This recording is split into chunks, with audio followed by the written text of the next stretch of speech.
Before a single lamp is lit, before the household stirs, the parlour holds its breath.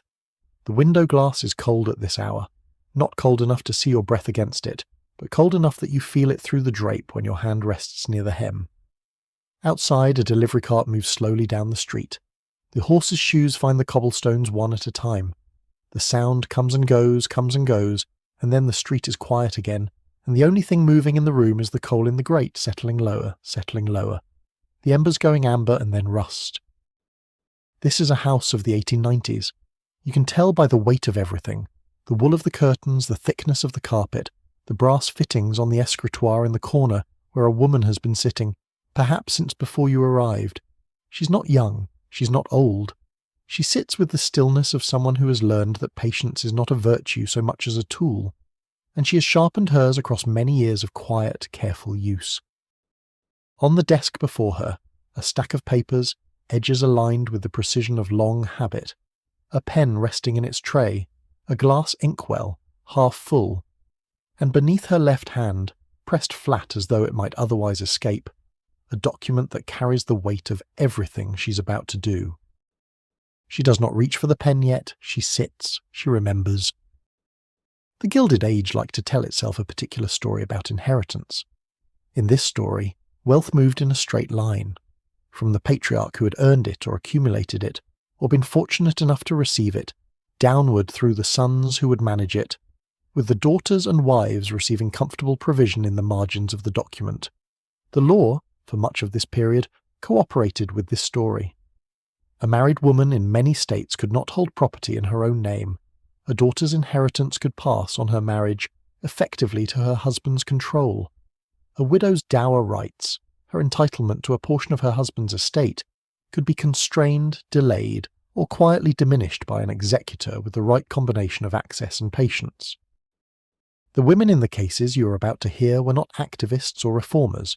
They were not, for the most part, women of exceptional legal knowledge. They were daughters who had paid attention, who had sat in their father's studies and listened when a will was read to them, who had noted the terms of a trust deed explained on a Sunday afternoon, who had refused to sign a document they had read carefully enough to understand, who had been present in a room when a dying man said what he meant and who had held that memory exactly as it was given to them. In the Gilded Age, that kind of attention was rarely expected of a daughter. Documents were filed away in cedar desks or solicitors' safes, and the assumption was that the women named in them would receive what they were given and would not need to know more.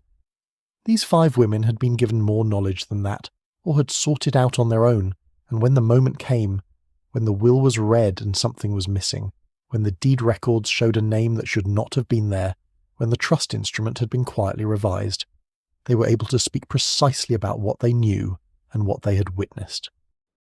The stories you're about to hear are fictional, inspired by the real legal landscape of Gilded Age America. They are not intended as legal advice. The legal concepts used, dower rights, codicils, probate, quitclaim deeds, mineral rights, trusts, and testamentary instruments, are drawn from the period and used for atmosphere and narrative accuracy. The women in these stories are invented, though the circumstances they navigate were real, and the methods they used to reclaim what was theirs were drawn from documented practices of the era. In the 1870s and 1880s, many northeastern and midwestern states began passing Married Women's Property Acts, which gave women the legal right to hold property in their own names, to enter contracts, and to keep their own earnings. These acts changed the legal landscape considerably, though practice lagged behind law in many places, and the machinery of estate administration was still largely controlled by male executors, male attorneys, and male probate judges who brought to their work a set of assumptions about whose voice carried weight in a legal room. A woman's testimony about what a document had contained, or what a conversation had established, or what she had been told and had retained, this was treated in many probate proceedings as softer evidence than the testimony of a man in the same position. The women in these cases had to provide not just their own recollection but corroboration, witnesses, documents, contemporary notes, letters that established the facts their memory named.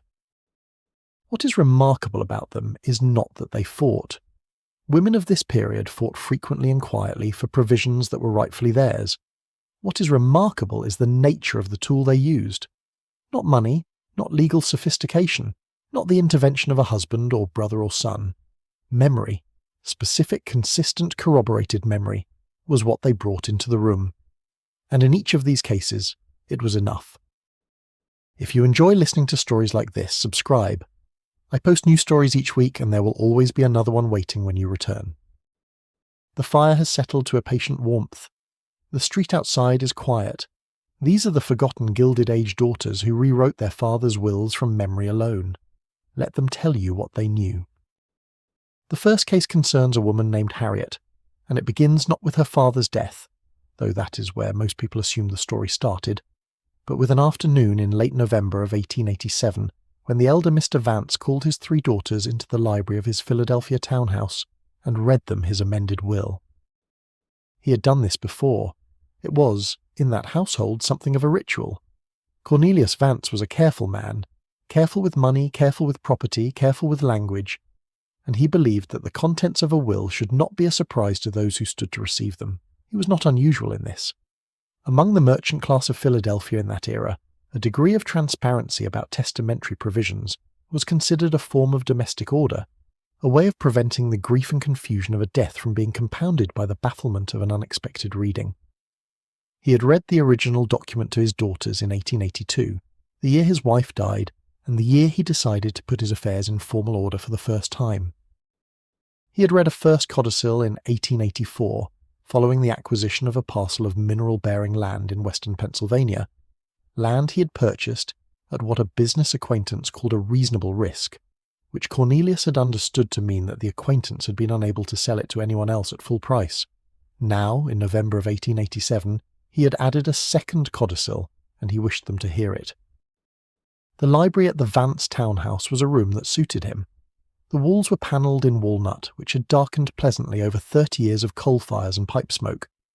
The bookshelves held the usual collection of a prosperous Philadelphia merchant, volumes of commercial law, several historical works purchased at an estate sale in the 70s, a complete set of Dickens that no one had read since his wife was alive, and, on the lower shelf nearest the desk, a row of account books in dark green cloth that he consulted more frequently than any of the others. The desk itself was large and plain, the kind made to hold a serious amount of paper and to endure.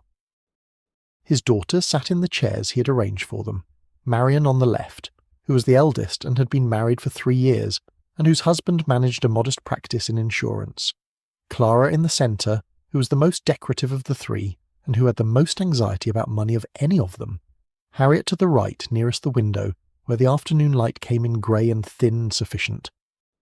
Harriet was 26. She was the youngest daughter, and she had, to an unusual degree, her father's habits. The same attention to detail. She could tell you, without looking, how many steps ran between the ground floor and the second, because she had counted them once, and the number had stayed with her the way most numbers did. The same slightly too long pauses before speaking, which her older sisters had as children interpreted as slowness, but which was, as Marion had come to understand, simply the pause of someone who intended to say the right thing. The same tendency to read things twice before setting them down. She had been working since 1884 as secretary to the Women's Christian Charitable League of Philadelphia, a position she had obtained through a combination of a personal recommendation and the fact that she typed more quickly and more accurately than anyone else who had applied.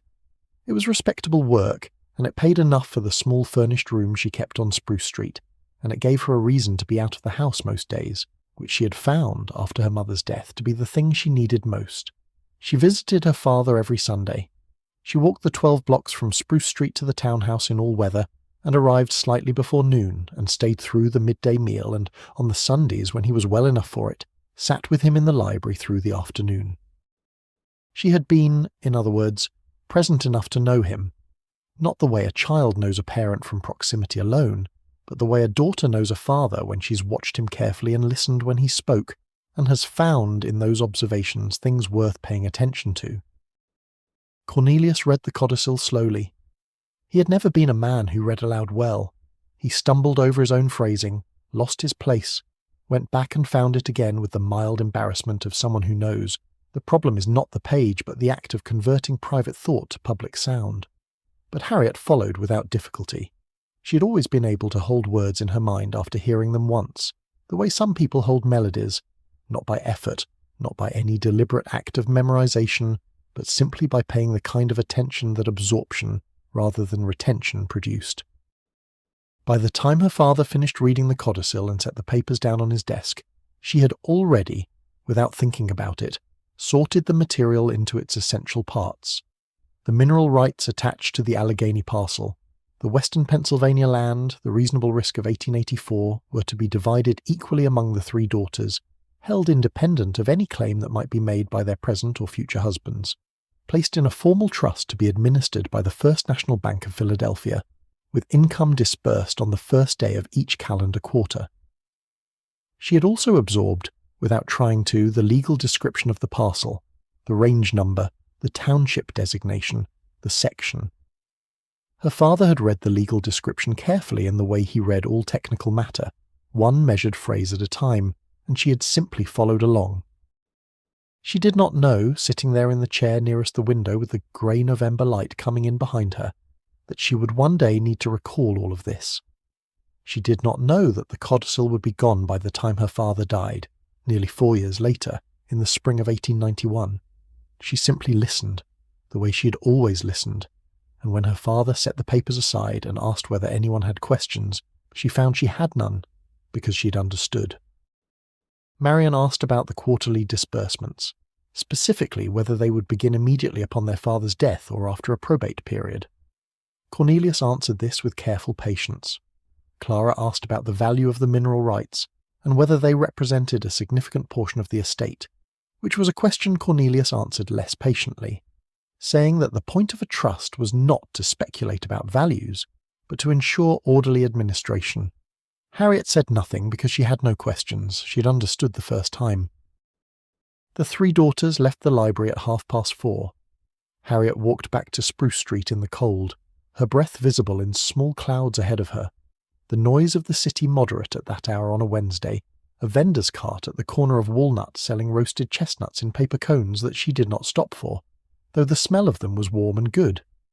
She ate supper at the small table in her furnished rooms, a beef broth and bread, which was her usual Wednesday supper, and read for an hour from a volume of legal history she had borrowed from the League's library, and then went to bed. She did not write down what she had heard. It did not occur to her that she needed to. She simply had it, the way she had the number of steps between floors, the way she had the terms of the insurance policies she had filed for 7 years of employers. It was there. Cornelius Vance died on the 23rd of April, 1891.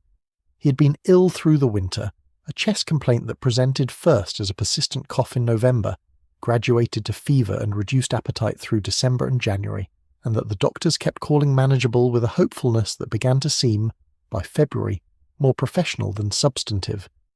He died on a Thursday morning in his own bedroom, with Harriet in the chair by the window and Clara asleep on the settee in the adjoining room, and Marian en route from Germantown with her husband's carriage, arriving 2 hours after the fact.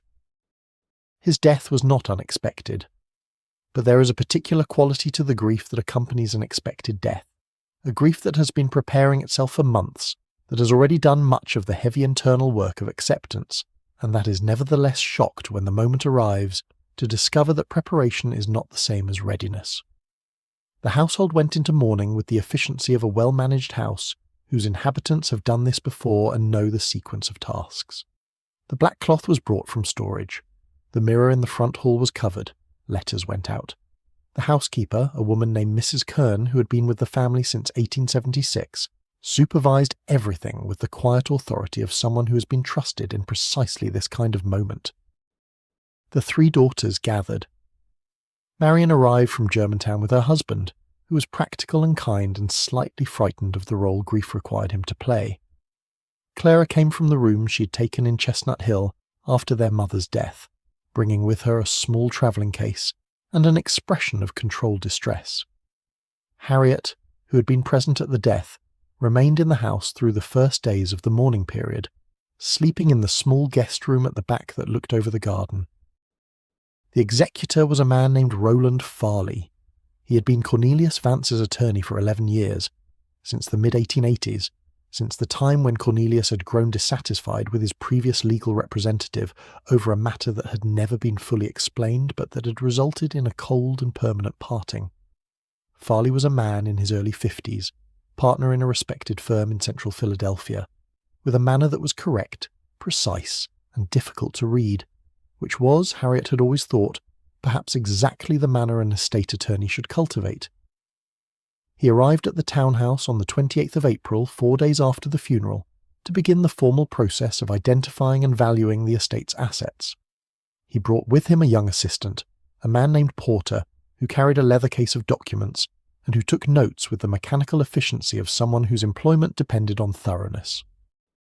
Farley settled himself in the library, the same room, the same chair that had been set for visitors, the same dark walnut walls, with the air of a man who has done this many times and who does it well. He was pleasant without being warm. He explained the process with appropriate care. He said that the probate proceedings would proceed according to the usual schedule, that an inventory of the estate's assets would be prepared, and that the reading of the will would take place within the fortnight.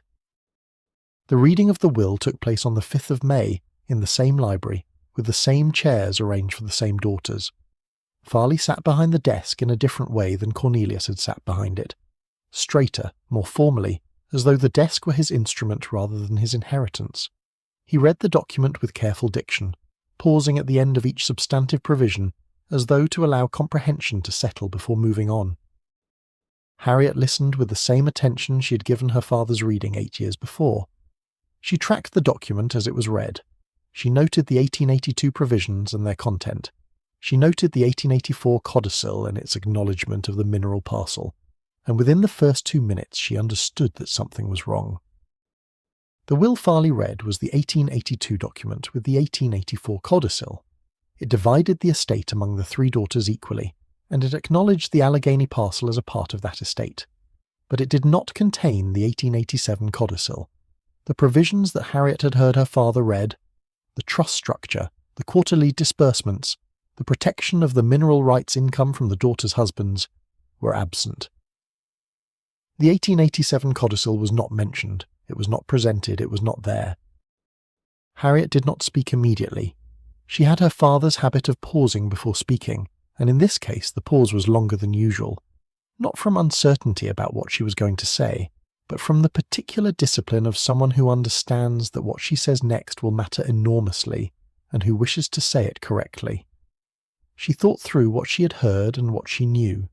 She organised the difference between the document Farley had read and the document her father had read to them in November of 1887. When Farley finished reading and looked up, the look of a man who has completed a task and is ready to proceed to the next, she said calmly and without preamble, "There is a second codicil, executed in November of 1887. It concerns the mineral rights on the Allegheny parcel."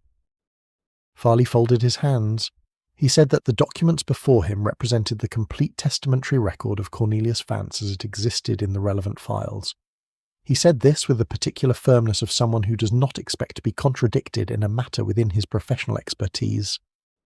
Harriet contradicted him. She did not raise her voice. She did not use the language of accusation. She described, in careful sequence, the afternoon in November of 1887, when her father had called his 3 daughters into the library and read aloud the amended will, including the second codicil. She gave the date as precisely as she could establish it. Late November, she believed the 22nd or the 23rd, a Wednesday afternoon. She gave the essential terms of the codicil as she remembered them. The mineral rights placed in trust, the First National Bank of Philadelphia as administrator, the quarterly disbursements, the protection from the daughter's husband's claims. She gave the legal description of the Allegheny parcel, range, township, and section, because she had absorbed it at the time and had held it in her mind without particular effort. Marian looked uncertain. Clara looked frightened in the way that Clara frequently looked frightened in situations that involved financial complexity. Farley's expression did not change. Harriet had learned, over years of secretarial work, that a professional expression that does not change when it might reasonably be expected to change is itself a form of information. Farley said that he had no record of such a codicil in the estate files. He said that a codicil would require its own execution formalities, the testator's signature, witnesses, the date, and that a document meeting those requirements would necessarily be in the files.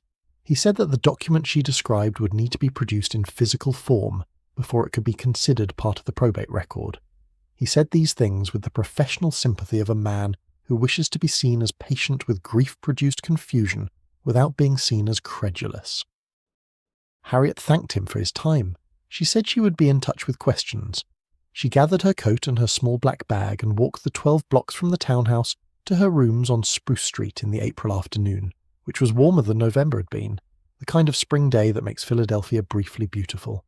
Horse chestnut trees in bloom on the broad streets, flower cellars at the corners, the smell of river and coal smoke mixed together in the particular way that city spring smells.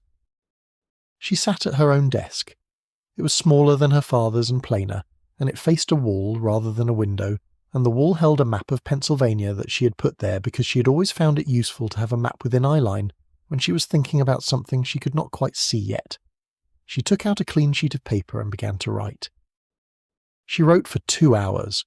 She wrote everything she remembered about the 1887 codicil, the date, or as close as she could come to it, the circumstances of the reading, the chairs, the afternoon light, her father's particular way of stumbling over formal phrasing, the terms, in the order her father had read them, the legal description of the parcel, the name of the administering bank, the disbursement schedule.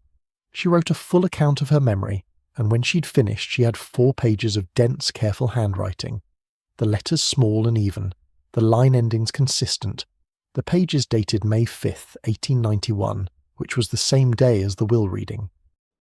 Then she took out a second sheet of paper and wrote to a woman named Mrs. Gertrude Ashby, whose husband ran a small but reputable legal practice near Rittenhouse Square, and who had, over the course of several years' acquaintance through the League, become something more than a professional contact and something less than a personal friend, the particular category of warm professional relationship that the League, with its mix of charitable work and practical administration, produced in abundance. She asked for an appointment at the earliest convenient time and described the nature of the matter without being specific about the details, because she had enough legal instinct to know that the details should be conveyed in person and not in writing that could be examined by anyone who handled her correspondence. Mrs. Ashby saw her the following Thursday. She was a small woman of about 60, with the careful clothes of someone who dressed for the impression she needed to make rather than for fashion, and who had the particular economy of manner that comes from spending 30 years being taken seriously in rooms that were not designed for women to be taken seriously in. She listened to Harriet with full attention and asked several questions, some of which were about the legal situation, and some of which were about Harriet herself, specifically about how she had come to hear the codicil read, and what precisely she remembered, and how confident she was in the accuracy of what she remembered. Harriet answered these questions as directly as she answered all questions. Mrs. Ashby said, "You're certain of the terms, not roughly certain, specifically certain." Harriet said, "The legal description of the parcel is Range 14 North, Township 7, Section 22. The bank is First National of Philadelphia. Disbursements quarterly on the 1st. Mrs. Ashby said, "You remember the parcel description?" Harriet said, "I remember things that are read to me carefully." She said this without pride, simply as a statement of her own interior mechanics. Mrs. Ashby explained the legal landscape. A will challenge in Pennsylvania required either a procedural defect in the document's execution or evidence that the instrument before the court was incomplete, that a testamentary document had existed and was absent. The 1887 codicil, if it had existed and had been properly witnessed and executed, would have required at least 2 witness signatures beyond Cornelius Vance's own. If those witnesses could be identified and located, their testimony could establish that the codicil had existed even in the absence of the physical document. There were 2 other facts that mattered. First, the codicil would have been prepared by an attorney, either Farley himself or someone in his office. There would have been a draft, notes, a record of instructions. The absence of the executed codicil from the estate files did not necessarily mean the absence of all supporting material. Second, Farley himself had presumably witnessed or been involved in the codicil's execution. His position as executor created a particular complexity if it emerged that a testamentary document he had been involved in preparing was absent from the records he controlled. Harriet returned to her desk on Spruce Street and thought through who had been in the library on the afternoon of November 1887. Her 2 sisters, but their testimony would be complicated by their interest in the outcome. The housekeeper, Mrs. Kern, who had been in the household for 15 years by that point and who had the habit, shared by long-serving domestic staff, of being present in rooms without being conspicuous. She thought she recalled that Mrs. Kern had been called in from somewhere in the back of the house to serve as a witness to the document. She thought she recalled Mrs. Kern signing at the desk, with the careful deliberateness of someone for whom the act of signing a legal document is not routine. And there had been someone from Farley's office. She was less certain of this, a young man, the kind of junior presence that exists in offices and accompanies partners on professional calls. His name she did not recall, but she thought she could find him. Mrs. Kern was still in the household, presiding over its morning with the same efficiency she had brought to every other domestic circumstance in 15 years of service. When Harriet came to her on the 9th of May and asked her quietly what she remembered of an afternoon in November of 1887 when she had been called into the library to witness a document, Mrs. Kern did not hesitate. She remembered it clearly. She had been summoned from the kitchen passage. She had been checking on the coal delivery, she thought, or possibly on the preserves, and asked to come into the library and witness a document that Mr. Vance was executing. She had done this on other occasions. It was not unusual. She had read the document before signing. She had always read what she signed, because she had learned long ago that a person who signs what they have not read has signed something they cannot stand behind. She remembered the mineral rights. She remembered the trust provisions. She remembered the bank. She said he was very particular about it, about the income not going to the husbands. He read that part twice, said he'd seen too many estates go that way.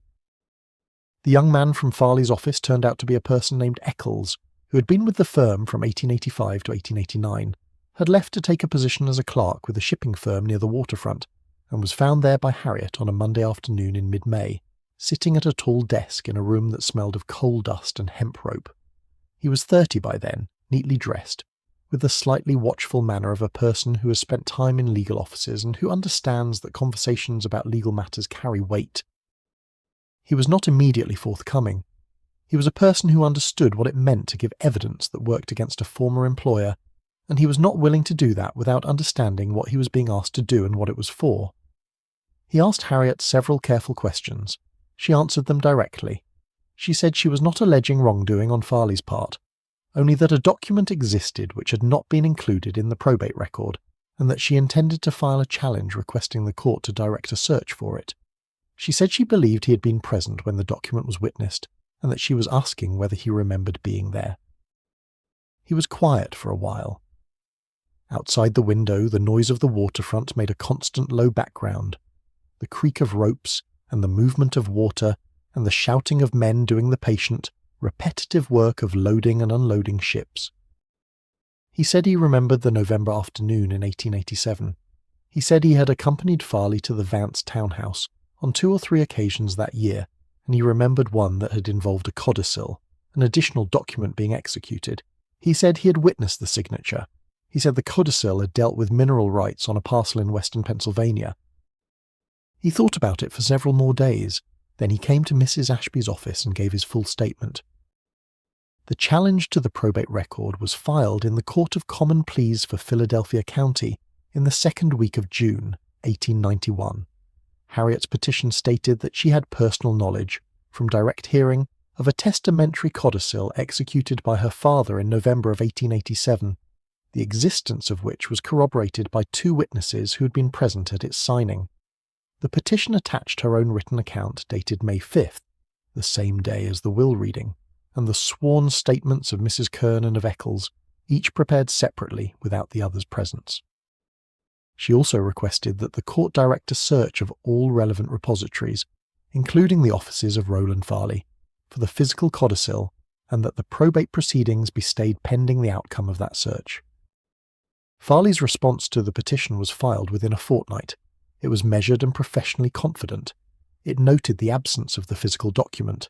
It noted that the petitioner's account was, necessarily, from memory.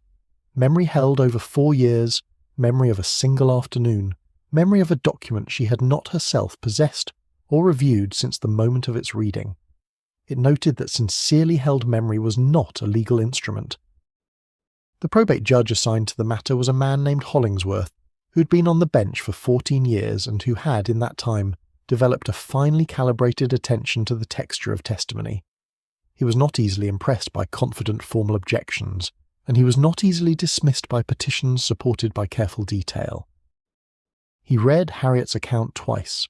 What struck him, he noted this in his memorandum, was not only the specificity of the detail, but its consistency across the three independent accounts. The legal description of the parcel, as given in Harriet's account, matched in all particulars the description given in Mrs. Kern's sworn statement and the description Eccles had provided. None of the three had compared notes before giving their accounts. The terms of the trust, the bank, the disbursement schedule, the protective language regarding the husbands, appeared in all three accounts in consistent form. Three people remembering the same document in the same way, independently, was not proof.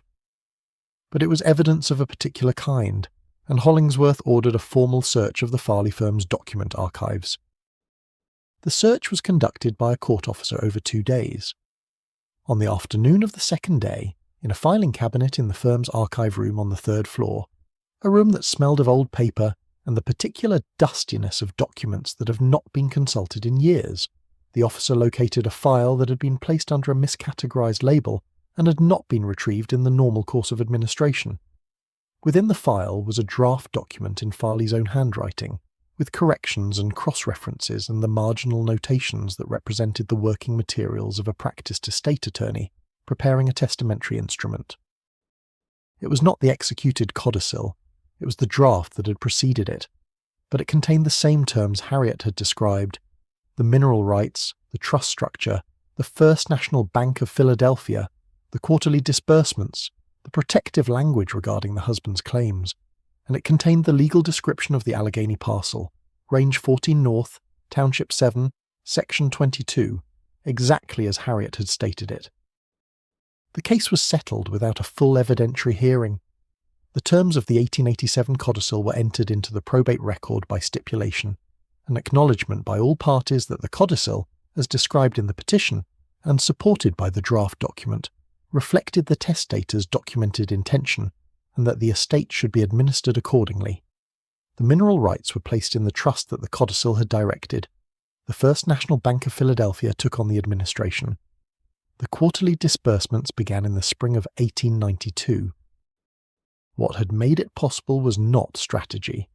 Harriet had not been thinking about future challenges when she sat in the library chair in November of 1887. She had simply been listening the way she always listened, with the full weight of her attention, absorbing what was read, holding it in the way that meant it was available, without effort when it was needed. She had also written it down on the day of the will reading, which was a different kind of discipline, the discipline of knowing that what she remembered should be committed to the record before anything could happen to the memory itself, before anyone could suggest that grief had coloured it, or time had softened its edges. The 4 pages of dense, careful handwriting dated May 5th, 1891, were what had given her account its peculiar credibility. A memory written down on the day of its challenge was different from a memory recalled months later for the benefit of litigation. The codicil's absence from the files was never explained. Farley did not explain it.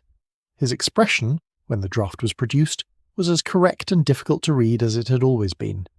He made a brief statement acknowledging the oversight in the administration of the estate records and expressing his regret. He continued to practice law in Philadelphia for another 12 years. Harriet received her first quarterly disbursement from the First National Bank of Philadelphia in April of 1892. She used part of it to increase her contribution to the charitable fund she had been supporting since 1886. The rest went into the savings account she maintained at a different bank, a habit of her father's she had adopted, keeping her money in more than one place, because the memory of the 1882 financial troubles of several Philadelphia institutions was still fresh enough to be instructive. She continued to walk the 12 blocks from Spruce Street to the townhouse every Sunday, for as long as the household remained open. She sat with her sisters in the library on the first Sunday of each month, discussing the estate administration and any matters arising. The account books on the lower shelf remained where her father had kept them. No one moved them. The coal in the grate has burned lower now. The room has settled into the warmth that coal gives in its later stages, steady and quiet and amber-coloured. Let that settle a moment. The second case is different in its particulars, but similar in the thing that matters most. A woman who knew because she'd been told and had listened, and who was not surprised to find that her knowledge was needed. There is something worth attending to, before we move further, about the particular circumstances of Harriet Vance and the kind of knowledge she carried. The Gilded Age produced in certain households a type of daughter who was the product of her father's respect for her mind, who had been included quietly and without fanfare in the practical realities of family affairs in ways that her era did not advertise, and that the historical record did not always capture. These were not the daughters who made the society pages. They were not the daughters of whom it was said that they had made brilliant marriages, or that they moved through drawing rooms with particular grace. They were the daughters who had been given account books to review and wills to hear, and business correspondence to understand, because their fathers had looked at them and seen something worth teaching. The teaching was practical and unsentimental, and it did not come with any particular acknowledgement of its significance. It was simply what happened when a careful man took a careful daughter seriously in the way that he might take a junior partner seriously without ever calling it that. Cornelius Vance had done this with Harriet in a way he had not done with Marion or Clara. Marion was the eldest and had married young, and her husband managed her affairs, which was the conventional arrangement. Clara was the middle child, and was beautiful and anxious in the way that beautiful, anxious women of that period were managed by everyone around them as a matter of social practice. Harriet was the youngest and had not married, and had her own position, and managed her own affairs, and Cornelius had responded to this by treating her in private as someone whose understanding of the family's arrangements mattered and should be developed. He had shown her the mineral parcel records in 1885, the year after the acquisition. He had explained why the Allegheny land was both a risk and a long-term investment. The geology of western Pennsylvania made mineral-bearing land valuable in ways that were not always reflected in the surface agriculture, and a patient owner who held the mineral rights intact would, in time, find that patients compensated. He had said, "This is why the trust provisions matter. Not because the land is worth much now, because the rights below the surface may be worth considerably more in 20 years, and I want that to stay with you and your sisters and not with their husbands." Harriet had understood this. She had understood it not because she was particularly knowledgeable about mineral rights, she was not, but because she was a person who understood principles when they were explained clearly and who retained the explanations. She had, in the years between 1885 and 1887, occasionally thought about the Allegheny parcel when she read, in the newspapers, about the developments in western Pennsylvania oil and gas, the new technologies, the expanding extraction operations, the growing competition for land with mineral potential. She had thought, the parcel her father had acquired is the kind of thing that people are looking for. She had thought this without urgency or plan, simply as an observation, stored alongside all the other observations she had been accumulating for years. After the estate settlement in 1892, and after the trust administration began, she occasionally received reports from the First National Bank of Philadelphia on the status of the trust's assets. The mineral parcel was listed among them. For several years, the mineral rights generated modest income from a small leasing arrangement that a previous owner had established. In 1897, a larger company approached the trust about expanding the lease to include additional extraction rights. The bank, as administrator, handled the negotiation. Harriet reviewed the correspondence and made comments, which the bank received and incorporated. The terms of the expanded lease were better than the original. The quarterly disbursements increased accordingly. She did not think of any of this as a vindication. She had simply gotten back what had been meant for her, and was managing it in the way that things meant for you deserved to be managed. The legal proceedings had been necessary, but they were not the story. The story was the afternoon in the library in November of 1887, when her father had read the codicil aloud and she had listened, and the fact that she had been the kind of person who listened that way. The Philadelphia of that era was, in certain ways, a good city for the kind of woman Harriet was. It was a city of institutions. The charitable leagues, the hospital boards, the library committees, the women's professional associations that had been growing since the 1880s, and these institutions offered a certain kind of woman, a certain kind of standing that was not dependent on marriage or family wealth, that could be built from competence and reliability, and the willingness to do the work that needed doing. Harriet had been building that standing since 1884, when she first joined the Women's Christian Charitable League, and by 1892 she had a particular position in that community, not prominent, not visible in the way that wealthy philanthropists were visible, but trusted in the way that someone is trusted who has been correct about things over many years and who has never confused what she knew with what she wished were true. She used the trust income over the years in a way that was consistent with her character. Part of it went into her savings account. Part of it went into the League's programs. Part of it went into the small collection of civic investments she had been building since 1890, shares in the building cooperative that constructed affordable housing in 2 Philadelphia neighborhoods, a contribution to the endowment of the normal school she had attended briefly before finding her secretarial position, a one-time gift to the Legal Aid Society that had helped 3 women she knew navigate property matters they could not have afforded to navigate otherwise. These were not large amounts. They were the amounts of a person of moderate means who manages what she has with deliberation and who has a clear sense of what she thinks money is for. She did not accumulate wealth for its own sake. She distributed it in the directions that seemed to her most likely to produce the kind of result she wanted to see. Women with more access to information, more access to legal protection, more ability to understand their own circumstances and to stand behind that understanding when it mattered.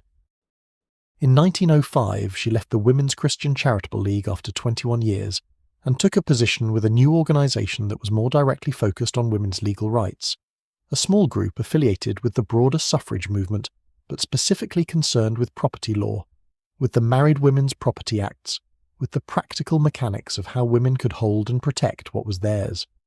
She worked there for 12 years, into her early 50s, writing correspondence and maintaining records and occasionally reviewing legal documents in draft, for women who could not afford an attorney and who needed someone careful to look at a paper before they signed it. She was known, in that work, for 2 things: her precision and her patience with people who were frightened. She understood that the documents were frightening for many women in the way that they had never been frightening for her, that the language of legal instruments was designed, not always intentionally but effectively, to make its content opaque to the people most affected by it. She explained things clearly and without condescension, and she did not assume that a woman who did not understand legal phrasing was less intelligent than a woman who did. She assumed only that the woman had not been shown how to read it yet. She did not talk about the Vance estate matter. It was not something she concealed, but it was not something she offered as a credential. She had been part of a legal proceeding that had resulted in the proper administration of her father's estate. This was, in her view, the expected outcome of the process working as it should, and it did not require elaboration. She is buried in the Laurel Hill Cemetery in Philadelphia, in the section that holds several generations of the Vance family. Her stone gives her name and her dates. It does not give her occupation or her history. Most stones do not. The stones that occupy these Philadelphia lots are for the most part simple markers, and they do not tell you what the person beneath them knew or what they had done with what they knew. The records are elsewhere, in the probate court files of the Court of Common Pleas for Philadelphia County, in the archive of the First National Bank of Philadelphia, in the files of the Women's Legal Rights Association that was absorbed into a larger organization in 1923 and whose records were donated to the Philadelphia Civic Archive in 1941. What the records show, in aggregate, is a woman who paid attention, who used what she had been given, and who did the same for others over the course of a long, productive, quiet life. That is a sufficient epitaph. It is also, in its way, the whole of what this case was about. There is a particular quality to the Philadelphia autumn that is worth attending to, if only because the seasons shape the texture of these events as much as the events themselves. November in Philadelphia in the 1880s was a city under a particular kind of sky, the grey that comes from coal smoke and cloud working together, a sky that managed to be both domestic and melancholy, and that the gas lamps and the coal fires of the row houses and townhouses worked against in the evenings, making warm rectangles of window light against the cold of the streets. Harriet walked through this city every day for 31 years, from the time she took her rooms on Spruce Street in 1884 until she left the neighbourhood in 1915, for the quieter circumstances of a small house in Germantown that her trust income had allowed her to purchase outright. She knew the city in the particular way of someone who covers the same ground on foot across many years and many seasons. She knew which cobblestones were uneven, and which corner flower sellers were reliable, and which bakeries put their bread out early enough to catch the smell on the way to the League's office on Walnut Street. She also knew the city's legal geography, which was the geography of certain buildings in central Philadelphia where the business of property and estates was conducted. The probate court, the orphans' court, as it was formerly named in Pennsylvania, occupied rooms in the City Hall building, a building that was, in the 1890s, still in the process of being completed, its massive tower unfinished for much of the decade, the construction a constant presence in the skyline above the court's proceedings. She had been inside those rooms twice before the Vance estate matter, once accompanying a colleague from the League who was navigating a dispute over a deceased colleague's bequest, and once on League business relating to a probate matter affecting one of the organisation's charitable programmes. She knew what kind of room it was and what kind of proceedings happened in it, and what was expected of a person who appeared in it to give evidence. This knowledge was not extensive. She was not a legal practitioner, but it was real. And it meant that when she walked into the probate proceedings as a petitioner in June of 1891, she was not intimidated by the physical space or the procedural formality. She was there to say what she knew. The room was where that had to be said. The preparation of her challenge had involved, over the weeks between the will reading and the filing of the petition, a series of conversations with Mrs. Ashby that had been themselves instructive in a way that went beyond the specific matter of the Vance estate. Mrs. Ashby had been practising for 11 years by 1891 and had, in that time, handled enough estate and property matters involving women to have developed a clear-eyed understanding of the specific ways in which the machinery of estate administration worked against female beneficiaries and the specific points at which it was most susceptible to challenge. She had told Harriet in their second meeting that the most important thing in a case like this was consistency. Not only the consistency of Harriet's own account, its internal consistency, the way the terms matched from one telling to the next, but the consistency between Harriet's account and the accounts of the other witnesses. An account that agreed with itself but disagreed with the other witnesses on material points was an account that would be attacked. An account that agreed with itself and that was, in its material particulars, identical to the accounts of people who had given their statements independently. That was a different kind of evidence. This was why the sequence of gathering the witness accounts had mattered. Mrs. Kern's statement was taken before Harriet told her what her own account contained. Eccles's statement was taken in a meeting at which Harriet was not present, conducted by Mrs. Ashby's assistant, with a specific instruction that the witness should give only what he personally remembered and should not be told what others had said. When the three accounts were laid beside each other afterward, the consistency was not the consistency of people who had coordinated their stories. It was the consistency of people who remembered the same afternoon. The Allegheny parcel's mineral rights produced in the years following the settlement more income than Cornelius Vance had anticipated when he acquired the land in 1884 at what a business acquaintance had called a reasonable risk. The reasonable risk turned out to be the kind that produces modest but real returns over a long period. Not the spectacular returns that the oil boom of western Pennsylvania produced for some landowners in those years, but a steady quarterly income that grew as the lease arrangements were renewed and expanded. The three daughters, Harriet, Marian and Clara, received their disbursements consistently through the 1890s and into the new century. Marian died in 1908, leaving her share to her children. Clara lived into the 1920s and managed her income with the anxiety about money that had characterized her relationship to financial matters since childhood. She worried about it, she was careful with it, she kept it in the most conservative instruments available, and lost relatively little in the disruptions that affected riskier investments. Harriet managed hers with the matter-of-fact attention she brought to everything else, tracking the disbursements in the same account book she used for her other financial records, making her allocations to savings and to the charitable and civic purposes she supported. The mineral parcel itself continued to be held in the trust that the 1887 codicil had established, administered by the First National Bank of Philadelphia, which proved to be, in the way of Philadelphia institutions of that era, dependable in its administration and conservative in its investment of the trust's liquid assets. The bank's quarterly letters to the beneficiaries were dry and precise, and invariably on time, which was the quality Harriet most valued in correspondence about money. She filed them in the same folder as the trust deed itself, which she had obtained a certified copy of from the probate court records in 1892, and which she had kept ever since in the bottom drawer of the escritoire she had purchased with the proceeds of her first quarterly disbursement. The escritoire was the one significant personal purchase she made from the trust income in the early years of its administration.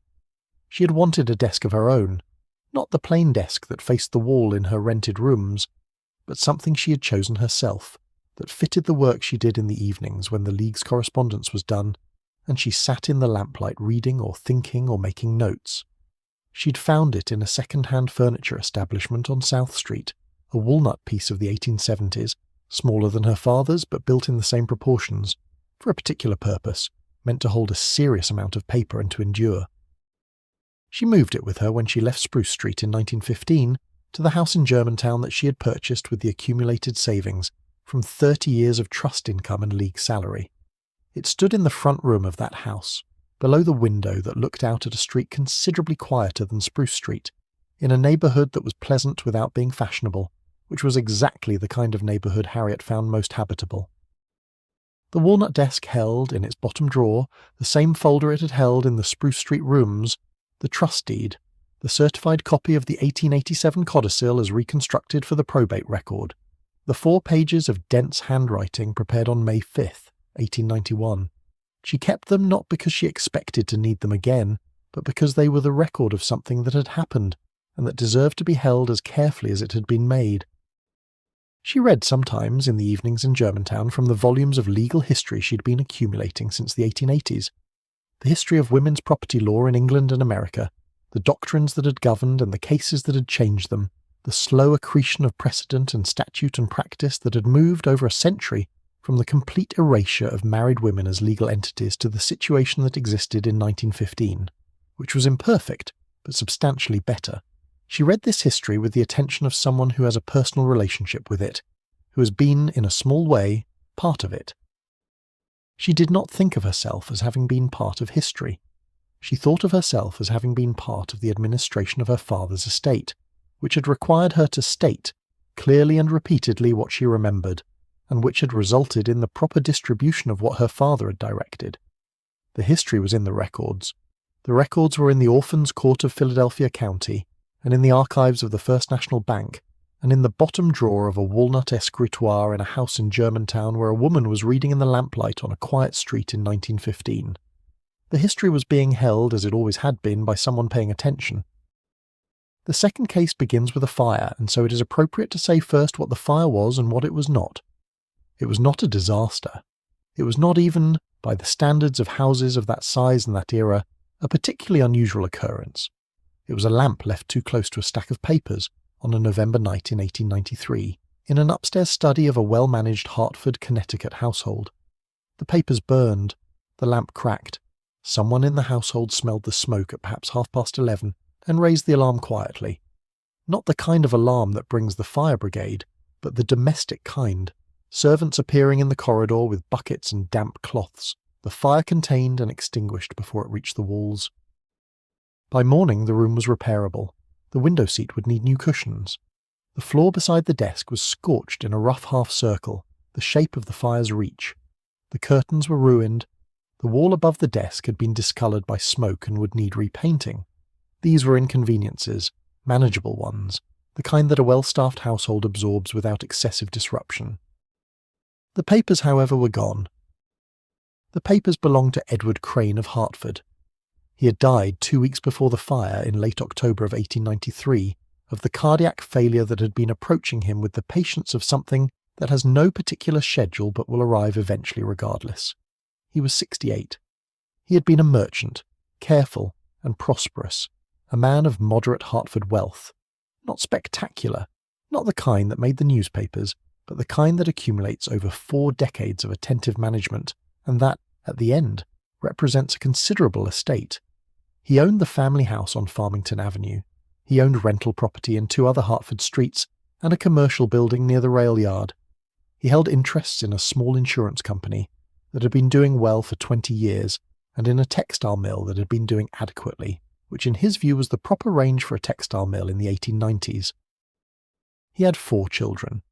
Frederick, the eldest son, 34, who had been involved in the textile interests for several years, Henry, 31, who worked in the insurance company, Margaret, 28, who had married and moved to Middletown, and Louisa, the youngest, 26, who had remained in Hartford and who had, since her father's first cardiac episode in the spring of 1892, been the person who managed the household, communicated with the doctors, attended to the correspondence, and sat with him in the evenings when he was too tired to go out.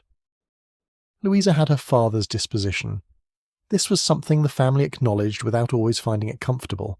Edward Crane had been a thorough man, the kind who read every document before signing it, and who kept his records in a system precise enough that the right paper could be found within minutes of being sought. Louisa had inherited this disposition in full. She had also inherited his patience, his particular quality of quiet watchfulness, and his conviction that information was worth more than anxiety, and that the two were, in most situations, mutually exclusive. She had been at his bedside when he died, on the 27th of October. She had been there for the final 3 days, sleeping in the chair by the bedroom window, eating what the housekeeper brought on a tray, keeping the room at the temperature the doctor had prescribed and the light at the level her father found comfortable. He had been conscious through most of it and had spoken, in the hours when he was well enough, about various things: the weather, which he had always taken a mild interest in, a business matter involving the insurance company that Henry was to attend to, a letter he wanted written to an old friend in Bridgeport. And on the morning of the 26th, one day before he died, he had spoken about the will. The will had been prepared some years before by his attorney Griswold, who practiced in New Haven and who had handled his legal affairs for 3 decades. It was not a document of great complexity, but it was thorough, which was the quality Edward Crane had most valued in a legal instrument. He had read it to himself several times over the years, and had made one codicil in the spring of 1892, after the first cardiac episode had clarified for him that the question of succession was no longer theoretical. He had reviewed it with Louisa on the 4th of October, 3 weeks before his death, and again, briefly, on the morning of the 26th. What he told her on the morning of the 26th was not substantially different from what she had read on the 4th of October, but he told her 2 things that the document itself did not contain. First, that Griswold had a certified duplicate of the will, that it had been his practice, since he first engaged Griswold 30 years before, to lodge a copy of every executed instrument with his attorney's office, as well as keeping one at home. Second, that the provision concerning the family house was clear, and he wanted her to know it. The house was not to go to Frederick alone, regardless of what Frederick might say or assume. The house was part of the estate, and was to be divided equally among all 4 children, as undivided interests. If Frederick wished to purchase the other's interest, the estate would facilitate that at fair value, but the house itself was not bequeathed to him separately. He said this with the deliberateness of a man who has said something before and wants the record to include the saying of it again. Louisa listened and said she understood. He said, "Griswold has a copy. He has had one since the original was drawn up. I thought you should know." She thought she understood what he meant by this. She thought he meant that the existence of the duplicate was important. She did not think at the time about what might happen to the original documents in his study.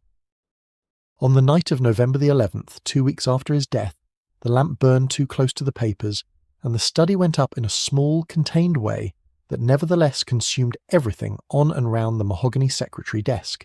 The will, the codicil, the insurance policy documents, the deed abstracts, the correspondence files, all of it gone. The fire was, as the fire brigade officer who came to assess the damage noted in his report, consistent with an unattended lamp in close proximity to combustible material. There was no suggestion of anything else.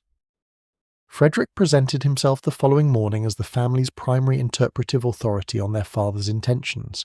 He was the eldest. He was the one who had managed the textile interests.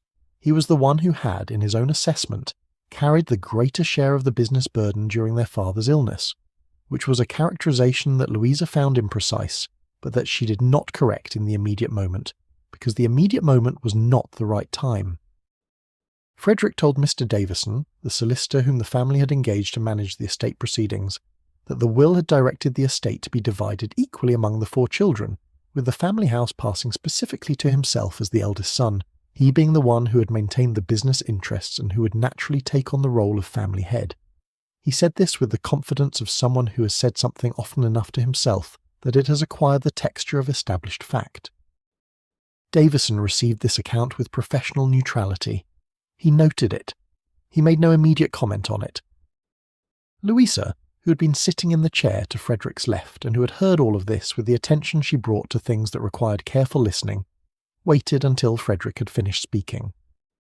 Then she said, "I read the will on October the 4th. I read the codicil. I can describe the terms." Frederick said that the will was gone. He said this as though it settled the matter, and in a sense he was right. The physical document was gone, which was a problem of real significance, but he was wrong to assume it settled anything.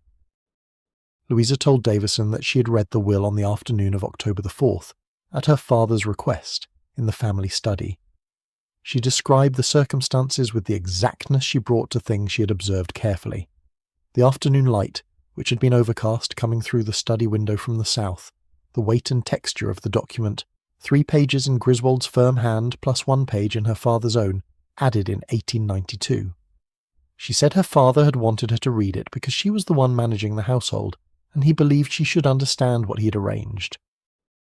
Then she described what the will contained. The Hartford real estate, the family house on Farmington Avenue, the 2 rental properties, the commercial building, was to be distributed as undivided interest to all 4 children equally. This was different from what Frederick had said. The family house was not separately bequeathed to Frederick.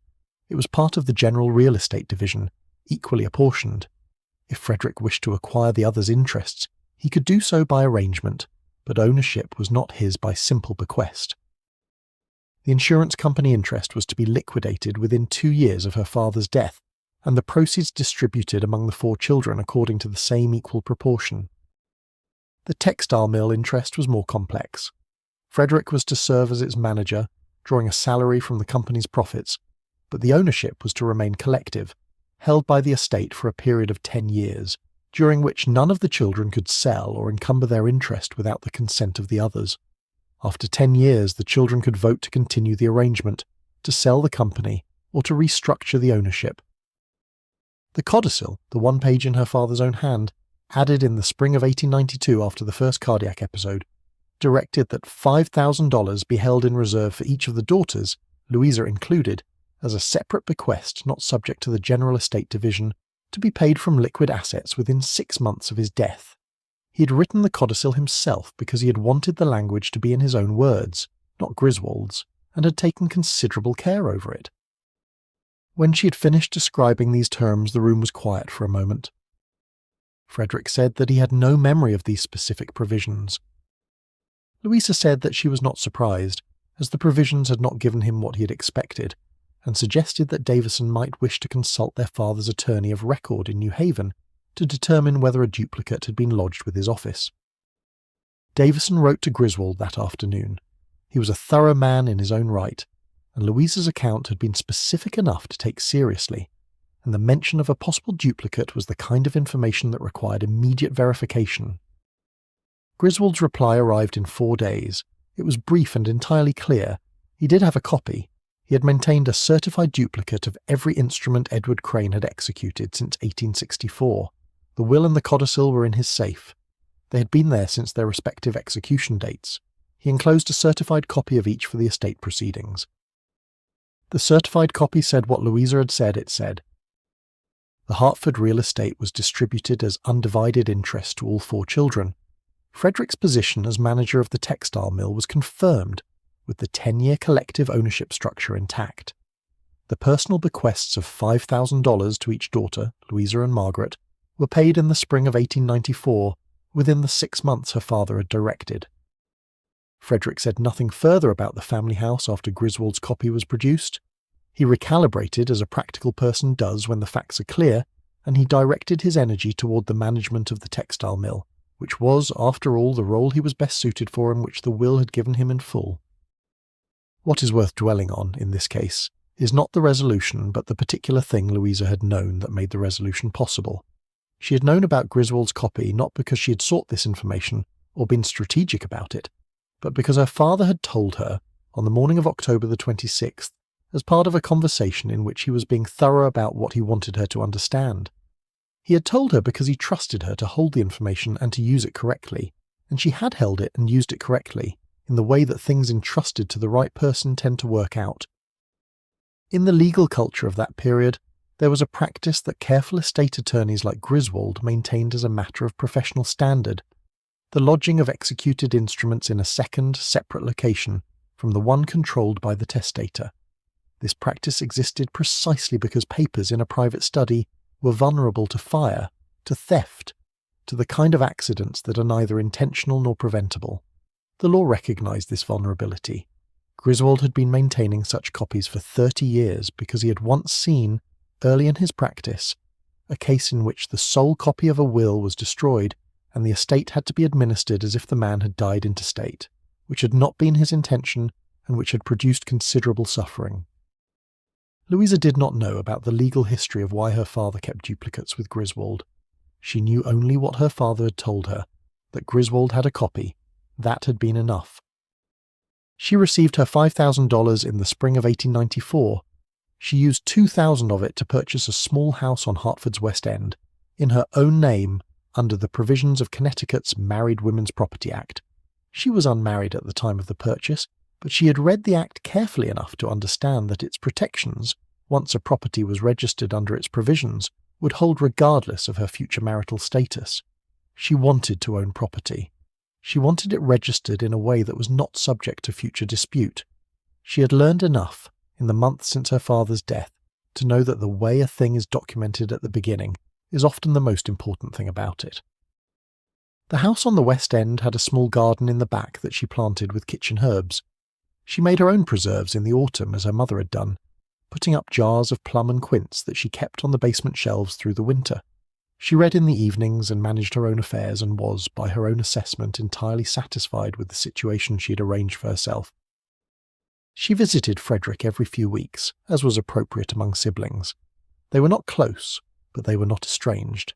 They had the relationship of people who have been through a difficult proceeding together and have come out of it with the fact settled, which is a different thing from coming out of it with everything resolved, but it is functional and it endures.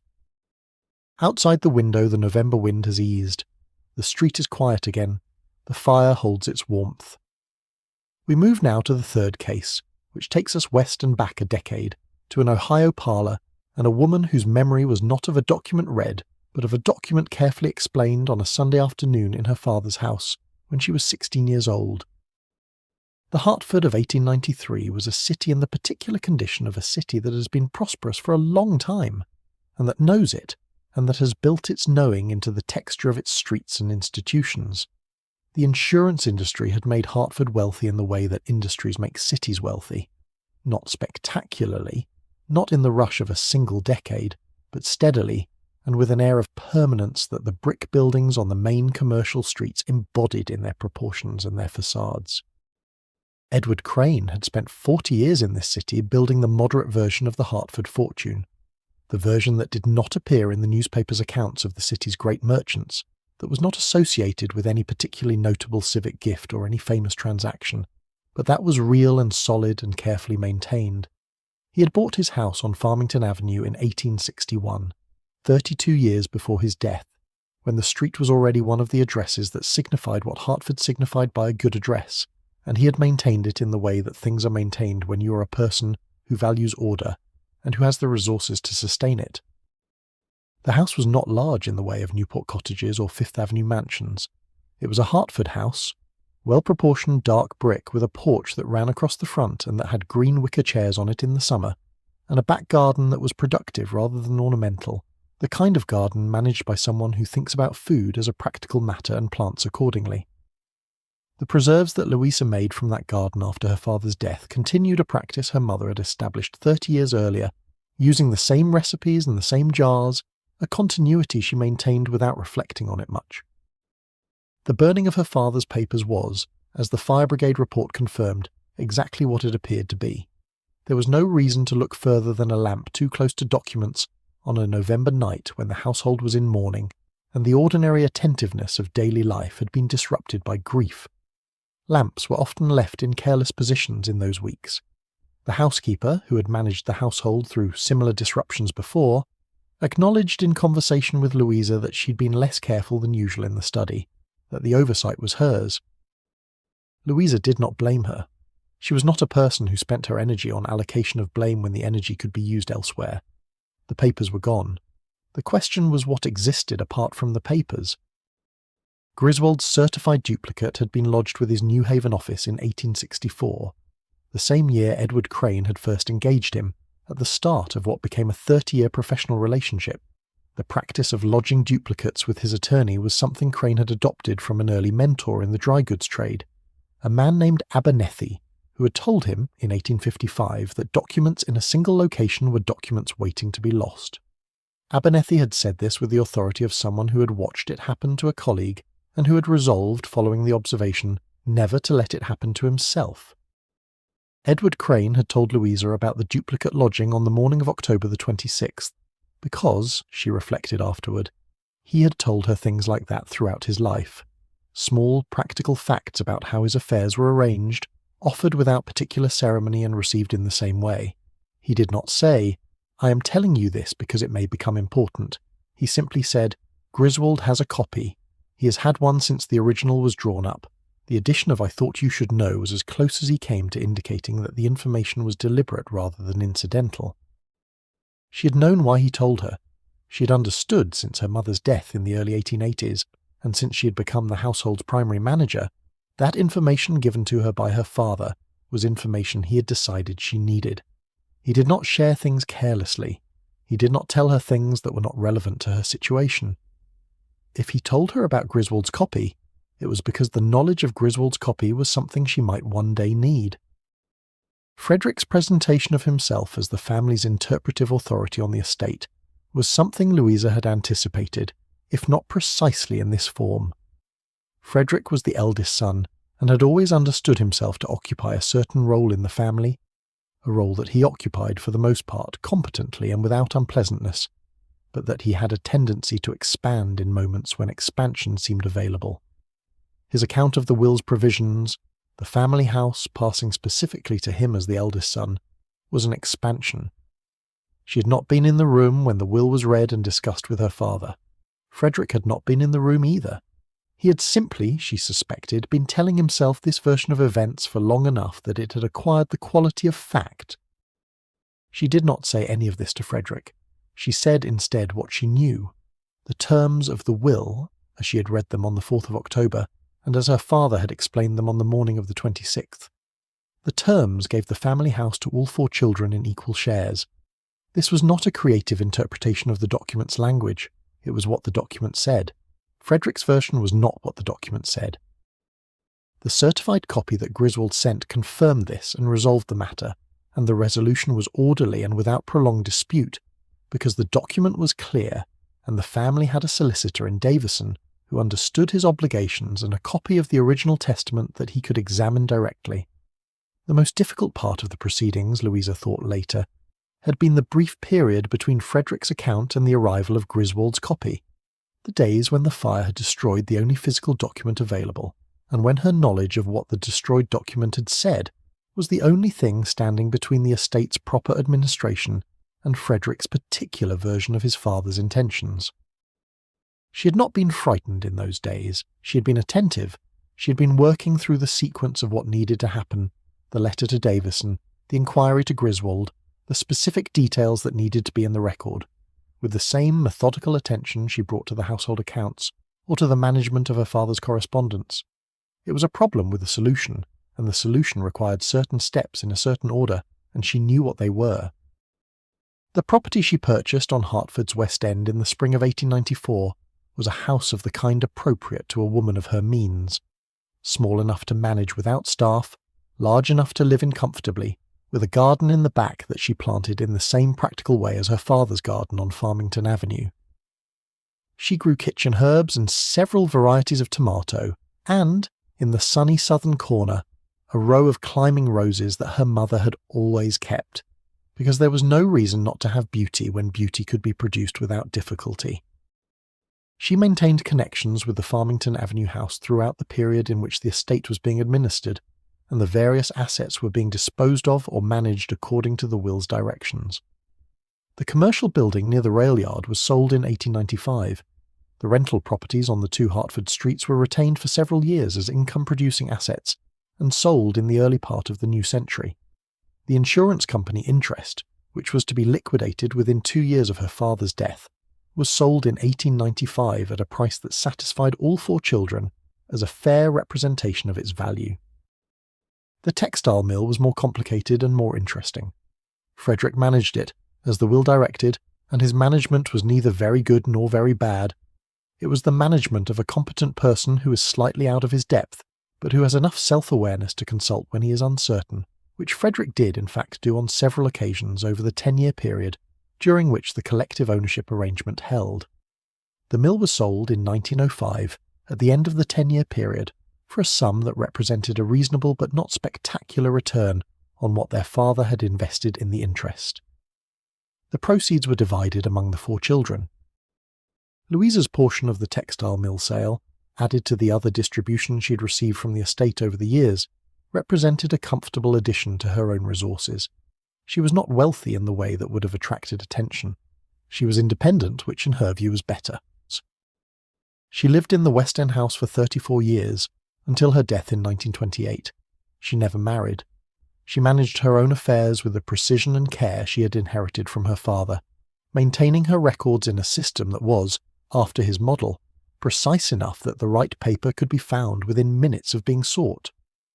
Her will, when it was drawn up in the early 1920s, was executed in duplicate, 1 copy held by her attorney, 1 lodged with the Connecticut State Bank, because she had understood since November of 1893 that documents in a single location are documents waiting to be lost. Her attorney, a woman who had practiced in Hertford since the early part of the century, and who managed the wills of a particular kind of Hertford woman, the independent, unmarried, careful kind, said that Louisa was among the most organised clients she had ever served.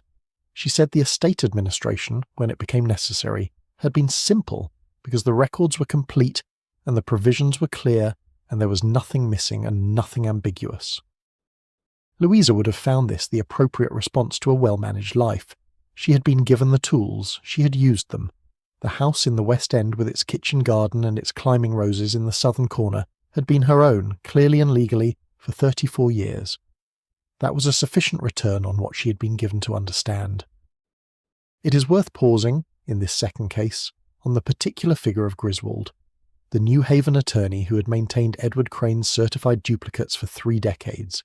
He is a minor figure in the story, visible only in the speed and clarity of his response to Davison's inquiry, but he represents something that was, in the legal culture of that era, genuinely important. The attorney who understood that his obligation to his client did not end with the execution of a document but extended to its preservation. Griswold had been in practice since the 1860s.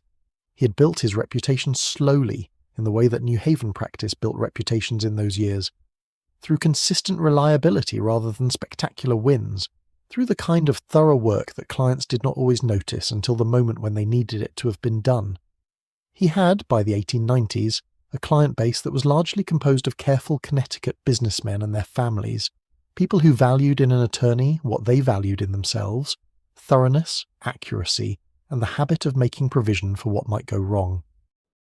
The practice of lodging certified duplicates with his office was not for Griswold a special precaution. It was his standard procedure, applied to every testamentary instrument he drafted. He had seen, in the early years of his practice, enough cases where the sole copy of a will had been lost or destroyed, or was simply unavailable at the critical moment of estate administration, to understand that single-copy testamentary records were vulnerable in a way that responsible practice should address.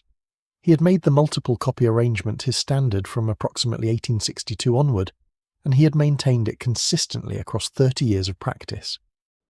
His response to Davison's inquiry, arriving within 4 days and closing the certified copy, was the response of a man for whom this was an unremarkable professional event. He had the copy. Of course he had the copy. That was what one did. The fact that the original had been destroyed in a fire was unfortunate but not surprising, and was precisely the kind of circumstance that certified duplicates existed to address. Louisa had known about the arrangement because her father had told her, but Edward Crane had told her not merely as an abstract fact about his estate planning, but in the context of a specific moment of explanation on the morning of October the 26th, when he was spending what both of them understood might be his final hours of sufficient lucidity to communicate what he wanted communicated. He had chosen to spend part of that time telling her about Griswold's copy. This tells us something about what he thought mattered, that the information about the backup had value independent of the original, that the person managing his household affairs needed to know it, that Louisa was the person he trusted to use it correctly. She had, in the weeks between her father's death and the fire, been managing the ordinary machinery of estate administration, the death notices, the correspondence with business associates, the coordination with Davison on the initial inventory. She had not been thinking about wills or probate in any particular way. These were tasks that were underway, that had their schedule, that would proceed in their proper sequence. The fire had introduced an element that was not in the ordinary sequence. Her response to the fire's implications had been characteristically methodical. She had identified what was lost. She had identified what would be needed in the absence of what was lost.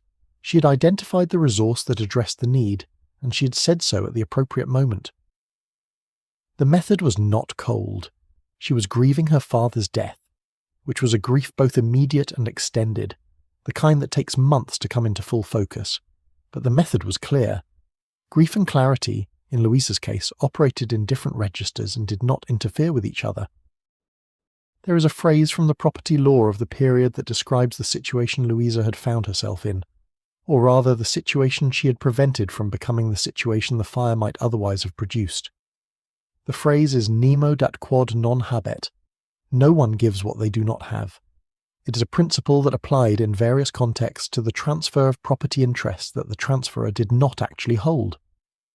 Louisa's father had intended to leave the Hertford real estate to all 4 children equally. That intention was real and documented and preserved in Griswold's safe. Frederick's account of the estate, the account in which the family house passed to him specifically, was an account of something that had not been arranged, something that he did not have to give because his father had not given it to him. The property law of the era, for all its limitations with respect to women's rights, was quite clear on this point. You could not give away what you did not have, and Frederick did not have the family house. Louisa's portion of the estate had enabled the purchase of the West End property, and the commencement of the independent life she had been building since her return to Hertford in 1893. The West End was not the most fashionable address in the city. It was a neighbourhood of working professionals and small merchants and the families of insurance company employees, the kind of neighbourhood where people kept their houses in good repair and knew their neighbours' names but did not concern themselves with the social calendar. This suited Louisa very well. She had been a social person in her earlier years, before her father's illness had required her return to Hertford. She had friends, she attended the lectures and readings and concerts that Hertford's cultural institutions provided. She was a member of 2 reading groups that met on alternate weeks in members' parlours. She had not, however, been a person for whom social life was the primary context of her existence, and the years of managing her father's household had confirmed for her that what she valued most was the space to think and the resources to act on what she thought. The West End house provided this. She managed her own affairs from the desk in the front room that looked out at the street. She attended to her correspondence with the same attention she had learned from her father's example. She maintained her records in the system she had inherited from him, refined over years to fit her own circumstances.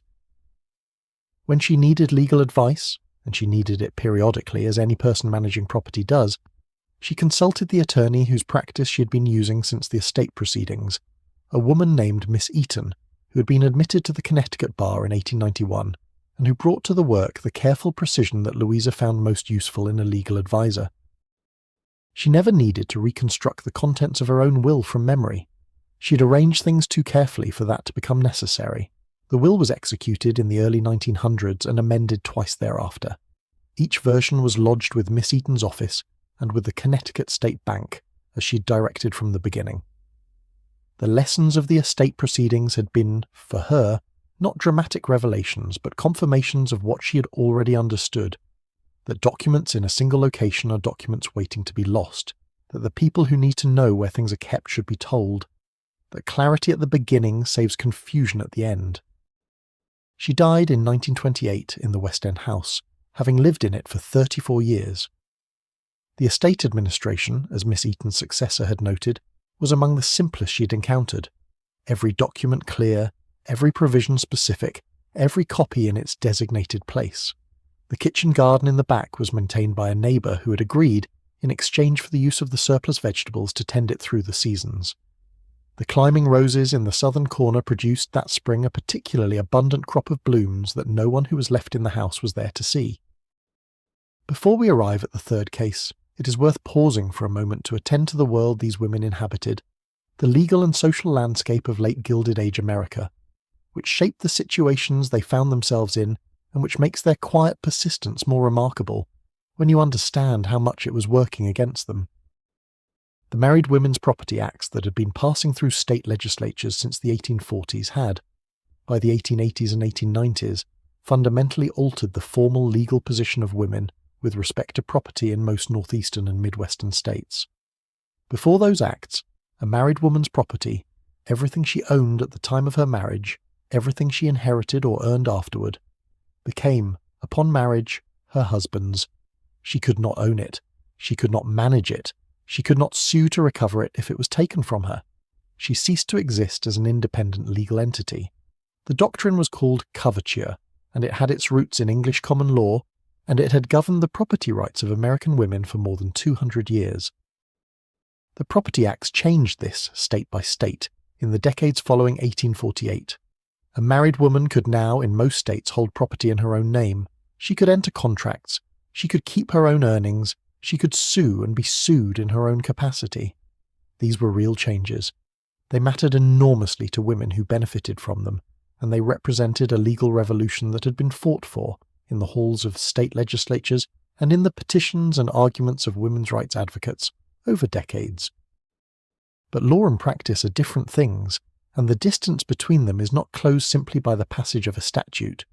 The legal profession in the 1880s and 1890s was almost entirely male. The courts were entirely male.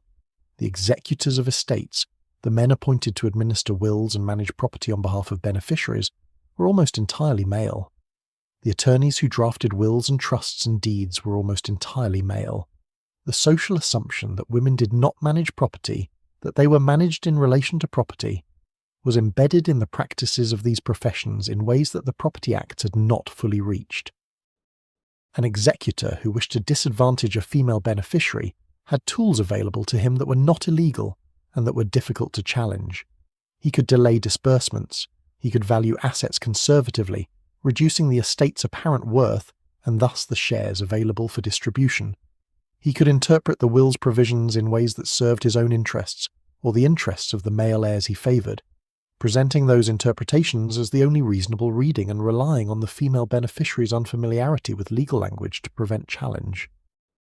A trust administrator who wished to reduce a trust's protective provisions could frame the modification as technical and administrative, present it in language that obscured its substantive effects, and rely on the fact that the trust's beneficiaries, the daughters named as beneficiaries of a Gilded Age trust, were unlikely to know the original language precisely enough to identify what had changed.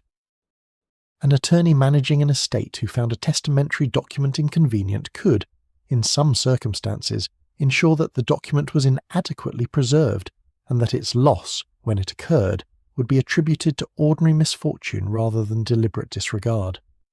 The probate records of the era contain, for those who look at them closely, a number of cases in which documents that would have benefited women are absent from the records that should have contained them. This was the world that Harriet Vance and Louisa Crane and Edith Marsh and Agnes Whitmore and Dorothy Hale navigated. They did not navigate it as reformers or as advocates. They navigated it as individuals, with the specific knowledge they possessed, in the specific situations they found themselves in. They were not making a general argument about women's legal rights. They were making a specific argument about a specific document, or a specific conversation or a specific signature, or the lack of one. The specificity is what made them effective. A general argument about women's legal rights, in a probate court in Philadelphia or Hartford or Cleveland in the 1890s, would have received a certain kind of patient, patronizing attention. A specific argument, Here is what the 1887 codicil said. Here is the range and township and section of the parcel. Here is the name of the administering bank. Here is the quarterly disbursement schedule. Was a different kind of thing. It was the kind of thing that had to be engaged with on its own terms, because the detail was either right or it was not. And if it was right, the implications followed. These women had been given specific knowledge by fathers who had trusted them with it, who had said, "Here is what I have arranged for you. Here is what the document says. Here is where the copy is kept." They had received this knowledge in the way that careful people receive information from people they trust, attending to it, holding it, not regarding it as merely incidental. They had done this without knowing that the knowledge would one day be needed in the way it was needed. They had done it simply because attending to important things is what careful people do. The legal landscape also offered, for those who knew where to look, tools that women could use in their own interests. The Married Women's Property Acts provided the foundational right to hold and manage property. The probate courts, while presided over by men and staffed by men, were nonetheless public proceedings, subject to rules of evidence that required facts to be engaged with and claims to be supported.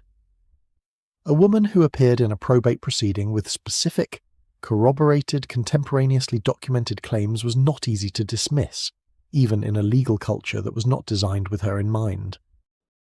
The women attorneys who practiced in this period, the Mrs. Whitfields and the Mrs. Ashbys, admitted to bar associations in the 1870s and 1880s after years of advocacy and legal challenge, practicing in environments that were sceptical of their presence and that required them to be better than their male colleagues to be taken seriously, brought to their work a particular knowledge of these tools and a particular attentiveness to the gaps and vulnerabilities that affected their clients. They were, as a group, exceptionally well informed about the specific mechanisms by which women's property interests could be protected, and the specific mechanisms by which those interests were at risk. These are the people who existed at the edges of the 5 cases in this collection, the Mrs. Ashbys and the Mrs. Whitfields and the Phelans, who knew the law and knew the courts, and who could take what a woman knew and shape it into the kind of legal argument that a probate judge had to reckon with. They are the invisible infrastructure of these cases. Without them, the specific knowledge these women held might not have been enough. With them, it was. This is worth holding as we move through the remaining cases, that the knowledge a daughter carried was necessary but not alone sufficient. She needed someone who could take that knowledge and put it in the right form at the right time in the right room, and she needed in some cases to have the patience to find that person and the willingness to trust them and the persistence to see the process through to its conclusion, which was not always swift and was never entirely certain. These women had all of this: the patience, the knowledge, the willingness to trust a process that was not designed for them, the persistence to continue when the process was slow or when the resistance was significant. They had these things because they had been raised, in each case, by a father who had given them something more than a provision in a will. He had given them the context for the provision, the explanation, the understanding, the sense that the arrangement was their own to know and, if necessary, to defend. That was the gift that mattered most, not the mineral rights or the family house or the trust income, the knowledge of what was theirs and why it was theirs and what it said. That knowledge was what could not be burned in a fire or removed from a filing cabinet or quietly not presented at a will reading. It lived in the minds of the women who had received it, and it was available when it was needed, and in each case it was enough. In 1879, a man named George Marsh of Cleveland, Ohio, established a testamentary trust for the benefit of his 3 daughters. He was not yet 60, and in reasonable health at the time. He did it because his wife had died the previous year, of the fever that moved through the city's residential streets that summer, with no particular preference for wealth or poverty, and because her death had left him the sole parent of 3 girls aged 11, 9, and 7. And because he was the kind of man who, when confronted with his own mortality in an indirect way, responded by putting his affairs in order. He was a careful man by temperament and by training.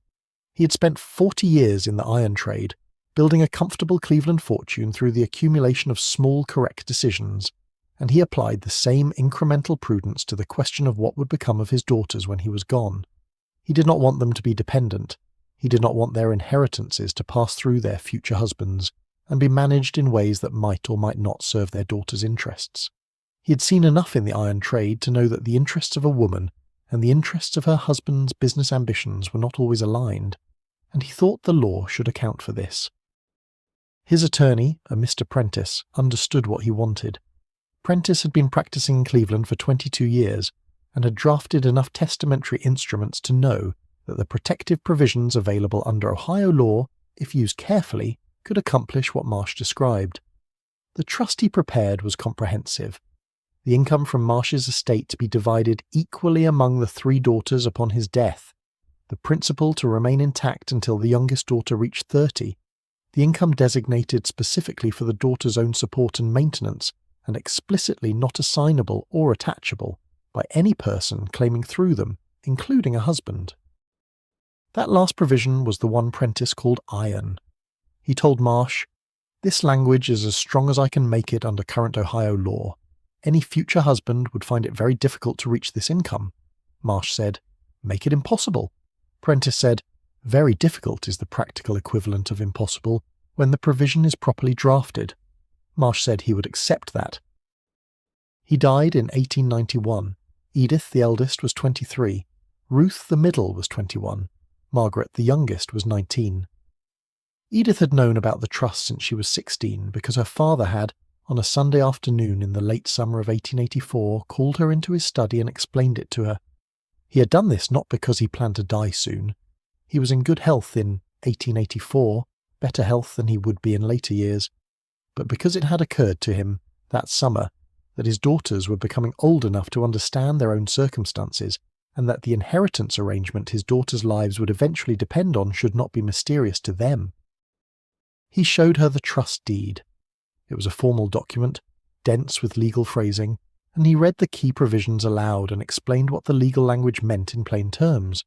He showed her the passage about income protection, the passage Prentice had called iron, and he explained why he had insisted on it. He told her about the case in Cincinnati that his business acquaintance had described, in which a daughter's inheritance had been effectively managed into exhaustion by a son-in-law with expensive ambitions and the legal access to accomplish them. He said, "I do not want that for you, or for your sisters." Edith read the deed herself at his desk while he waited. She read it slowly, which he approved of. She asked 3 questions. He answered them. The first question was, "Can the income ever be assigned by me, even voluntarily?" He said, "No, not by you, not under duress, not in any way." Prentice made certain of that. She said, "And if I marry?" He said, "Your husband has no claim on this income. It is yours." She said, "What happens if Prentice is not available when the time comes?" He said, "His firm administers the trust. It does not depend on any single person." She also asked about the principal. He said, "The principal remains in trust until Margaret turns 30. After that it is distributed, 1/3 each, in the proportions that reflect the original settlement." She said, "So Margaret's 30th birthday is when the trust concludes?" He said, "Yes, she will be 30 in 1902. He said the year with the particular specificity of someone who has calculated it many times. 1902 was 11 years away. He said it the way people say the names of places they intend to visit, not impatiently, but with the satisfaction of knowing it is there. She did not memorize this conversation. She simply had it. The way she had her father's voice in other conversations, the quality of the afternoon light coming through the study window, the smell of the cedar in the top drawer of his desk that he had opened to retrieve the trust document, the particular way he sat when he was explaining something he considered important, with his hands flat on the desk and his attention complete. The conversation was part of the texture of knowing him. She had not tried to hold it. It had held itself. 7 years later, in 1891, her father died. He had been in declining health since 1889, when a persistent weakness in his lower extremities had progressed from an inconvenience to a significant limitation, and he had managed the iron business from his study for the last 2 years, conducting business by correspondence and by the visits of his partners and associates, who came to him because the alternative was not having his attention at all, which was worse. He died in June of 1891 at 63, which was younger than he had expected and older than the worst of his winter fears. Prentice administered the trust as directed. The income distributions began in the autumn of 1891, quarterly, as the document specified, to each of the 3 daughters in equal proportion. The amounts were modest but regular, the kind of income that does not make a person wealthy but that makes a person stable, which was exactly what their father had wanted. Ruth married in 1892.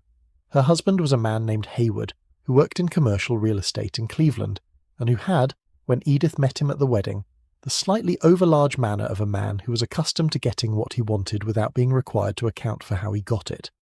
He was pleasant enough in company. He was clearly enterprising.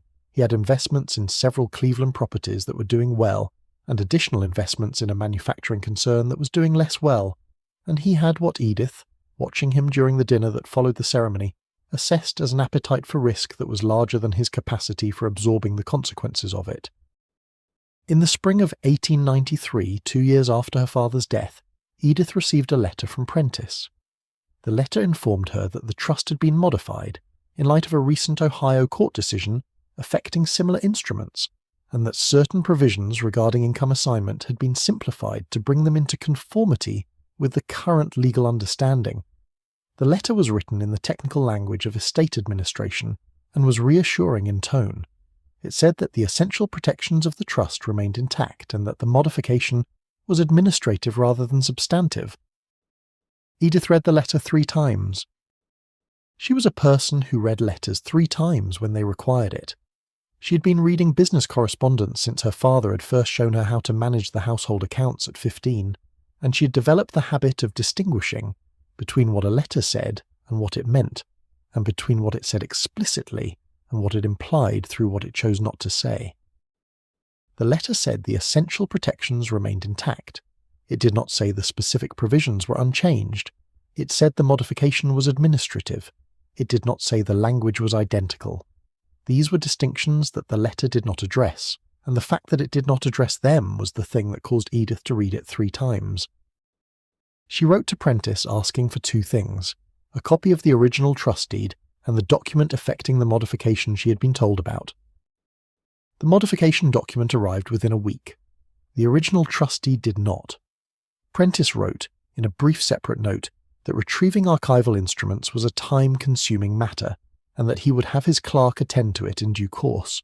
He offered to answer any specific questions she had about the original terms. Edith wrote back with specific questions. Her questions were specific because she had in her memory, held clearly and without effort, the terms her father had shown her and explained to her on that Sunday afternoon in 1884.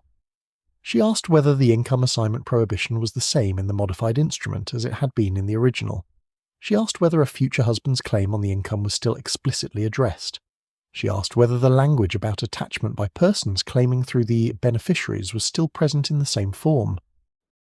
Prentice's reply was careful and somewhat evasive in a way that answered her questions by not answering them. He wrote that the trust's protective intent was fully maintained by the modified instrument, and that any legal questions about specific language would be more properly addressed in a formal consultation than in correspondence. Edith considered this response for a day. She was not a person who acted quickly when patience was available, and in this case patience was available. But she was also not a person who indefinitely deferred what needed doing. She found Mrs. Clara Whitfield through a family acquaintance, the wife of a Cleveland physician who had once mentioned in passing, a woman attorney who had been helpful in a matter involving her mother's estate. Mrs. Whitfield was one of the small number of women admitted to the Ohio bar in those years, and she had built a practice that served primarily women in property and estate matters, which meant she had a particular familiarity with the ways that such matters could be arranged to women's disadvantage. She was not a warm woman in the social sense. She was a working woman, which in 1893 meant something different from what it would mean later, and she had cultivated the habits of efficiency and directness that working women of that era developed as a form of professional self-preservation. She gave Edith an appointment on a Wednesday morning, read both documents, the modification and the original provisions as Edith described them, and asked Edith a series of questions that were pointed and specific. She asked, what exactly did the original document say about income assignment? Edith said that it was not assignable and not attachable by any person claiming through the beneficiaries. She said, was that a general statement or was it specific language? Edith said, specific. It named marriage explicitly. She said, Was there a provision addressing the husbands of the daughters? Edith said, yes. It said that no husband or creditor of a husband could claim or attach the income, she said, and in the modification, Edith said, the modification says the income is intended for the daughter's own support. It does not name marriage. It does not name husbands. Mrs. Whitfield made notes. After an hour she set down her pen and said, you are reading this correctly. The specific and explicit language of the original had been replaced in the modification with a general statement of intent that was considerably weaker as a legal matter. The income that had been ironed, Prentice's word, her father's word, had been simplified into something more like a recommendation. A competent attorney, arguing on behalf of a husband who wished to access his wife's trust income, would find the modified language much easier to challenge than the original. The timing was important. Ruth had married Hayward in 1892. The modification had been filed in early 1893. These facts did not constitute proof of intent, but they established a sequence. The path Edith and Mrs. Whitfield chose was not an immediate court filing. It was first a formal request to Prentice for the original trust deed, framed as a right of inspection by a beneficiary of a trust instrument, a right that Ohio law gave to beneficiaries and that Prentice could not decline indefinitely. Second, while that request was pending, they began assembling the corroborating evidence that would support Edith's account of the original terms if those terms were disputed. Who had known what the original trust deed contained? Prentice, clearly, and his clerks. Her father had gone through the provisions with Edith in 1884, but there might have been others. She thought through her father's circle of associates and advisers. His business partner, a man named Holloway, had been a trusted confidant for years. Her father had reviewed important business decisions with Holloway before finalizing them, and it was possible he had done the same with the trust arrangement. She also thought of the woman who had been the household housekeeper in 1879 when the trust was executed, a Mrs. Tanner who had served the family for many years and who had, Edith believed, witnessed the trust's execution. Mrs. Tanner had retired some years ago to live with her daughter in Akron. Holloway was found promptly at his office in the Iron District. He was a man of 65, slower than he had been but no less attentive, and he remembered the trust arrangement clearly. George Marsh had reviewed the draft terms with him in the summer of 1879 before the instrument was finalized, as a way of checking that the protective provisions would accomplish what he intended. Holloway had made notes, which was his practice in such conversations, because he had found that conversations about financial arrangements were reliably misremembered when they became consequential, and that contemporary notes prevented disagreement. He found those notes in his filing cabinet without difficulty. They were 2 pages, in his own hand, summarizing the key provisions of the trust as George Marsh had described them. The income assignment prohibition was there. The explicit protection from husbands' claims was there. The language matched what Edith remembered. Mrs. Tanner was 81 and entirely clear. She had lived a long life in which clarity of mind was one of the few things that had never given her trouble. She had witnessed many documents in her years of domestic service. Her employer had been a man who valued the discretion and the reliability of long-serving staff, and had trusted her with such responsibilities accordingly. She remembered the execution of the trust deed in 1879 because it had been followed, on the same afternoon, by a brief conversation between Mr. Marsh and Mr. Prentice that she had partly overheard from the passage while attending to a matter nearby. Mr. Marsh had been very particular, her word was particular, about the income protection. Mr. Prentice had said the language was iron. She remembered the word because Mr. Marsh's primary business was iron, and she'd thought the word appropriate for him. She gave her statement willingly. She had no stake in the matter except the accuracy of what she had witnessed, and she was a person who took that kind of accuracy seriously. Prentice produced the original trust deed in response to the formal inspection request, which arrived with a letter from Mrs. Whitfield's office that was courteous, precise, and carried the clarity of someone who knows the law on the subject and is not going to be delayed. The original deed said what Edith had said it said. The challenge to the modification was filed in the appropriate Ohio court in November of 1893. Edith's petition was supported by her own account of the original terms as her father had explained them to her, by Holloway's contemporary notes from 1879, by Mrs. Tanner's sworn statement on what she had witnessed and overheard, and by the original trust deed itself, which was now in the court's possession and which could be compared directly to the modified instrument. The modification was set aside. The court found that the modification as executed was not consistent with the testator's documented intent as expressed in the original instrument, and that the change in language was substantive rather than administrative. The original protective provisions were restored. The income trust was administered henceforth according to the terms that George Marsh had directed in 1879 and had explained to his eldest daughter on a Sunday afternoon in 1884. Hayward did not challenge the restoration. He had not, in the event, made any formal claim on the trust income. The sequence of modification, discovery, and challenge had been completed before any such claim was formally asserted, and the restoration removed the legal basis for one. He continued to work in commercial real estate. His manufacturing investment did not ultimately succeed, which was perhaps the outcome that the original protective provisions had been designed to make irrelevant to his wife's financial situation. Ruth's quarterly income continued undisturbed. Mrs. Whitfield presented the outcome to Edith in a letter that was, for Mrs. Whitfield, notable for its warmth. She said that the case had been made possible by the precision of Edith's memory of what her father had told her, memory that had been tested and corroborated at every point and that had held. She said that the original protective language had been designed to be iron, and that Edith's memory had turned out to be equally so. Edith kept the letter. She also kept, in a separate folder, copies of Holloway's contemporary notes and Mrs. Tanner's statement, documents that represented the corroboration without which her memory alone would not have been sufficient. She understood that this was the nature of the case she had made, not a single clear memory, but a memory supported by multiple independent sources of the same knowledge, gathered from people who had each held a different piece of it. George Marsh had told his daughter what she needed to know on a Sunday afternoon in 1884, because he believed she should understand her own circumstances. He had not anticipated that the knowledge would be needed in the way it was needed. He had simply believed in giving his eldest daughter the information that belonged to her. She had received it and held it and used it correctly. That was the whole of it. Margaret turned 30 in 1902, 11 years after their father's death. The principal was distributed, 1/3 to each of the 3 daughters, in the proportions the trust had specified, on the first day of the quarter following her birthday. The trust concluded in the orderly way that things conclude when they have been carefully arranged and properly maintained. The documents were filed, the accounts were settled, the distribution was made. The room has grown quieter as the night deepens. The sounds of the street have been absent for some time. The warmth holds, steady and even.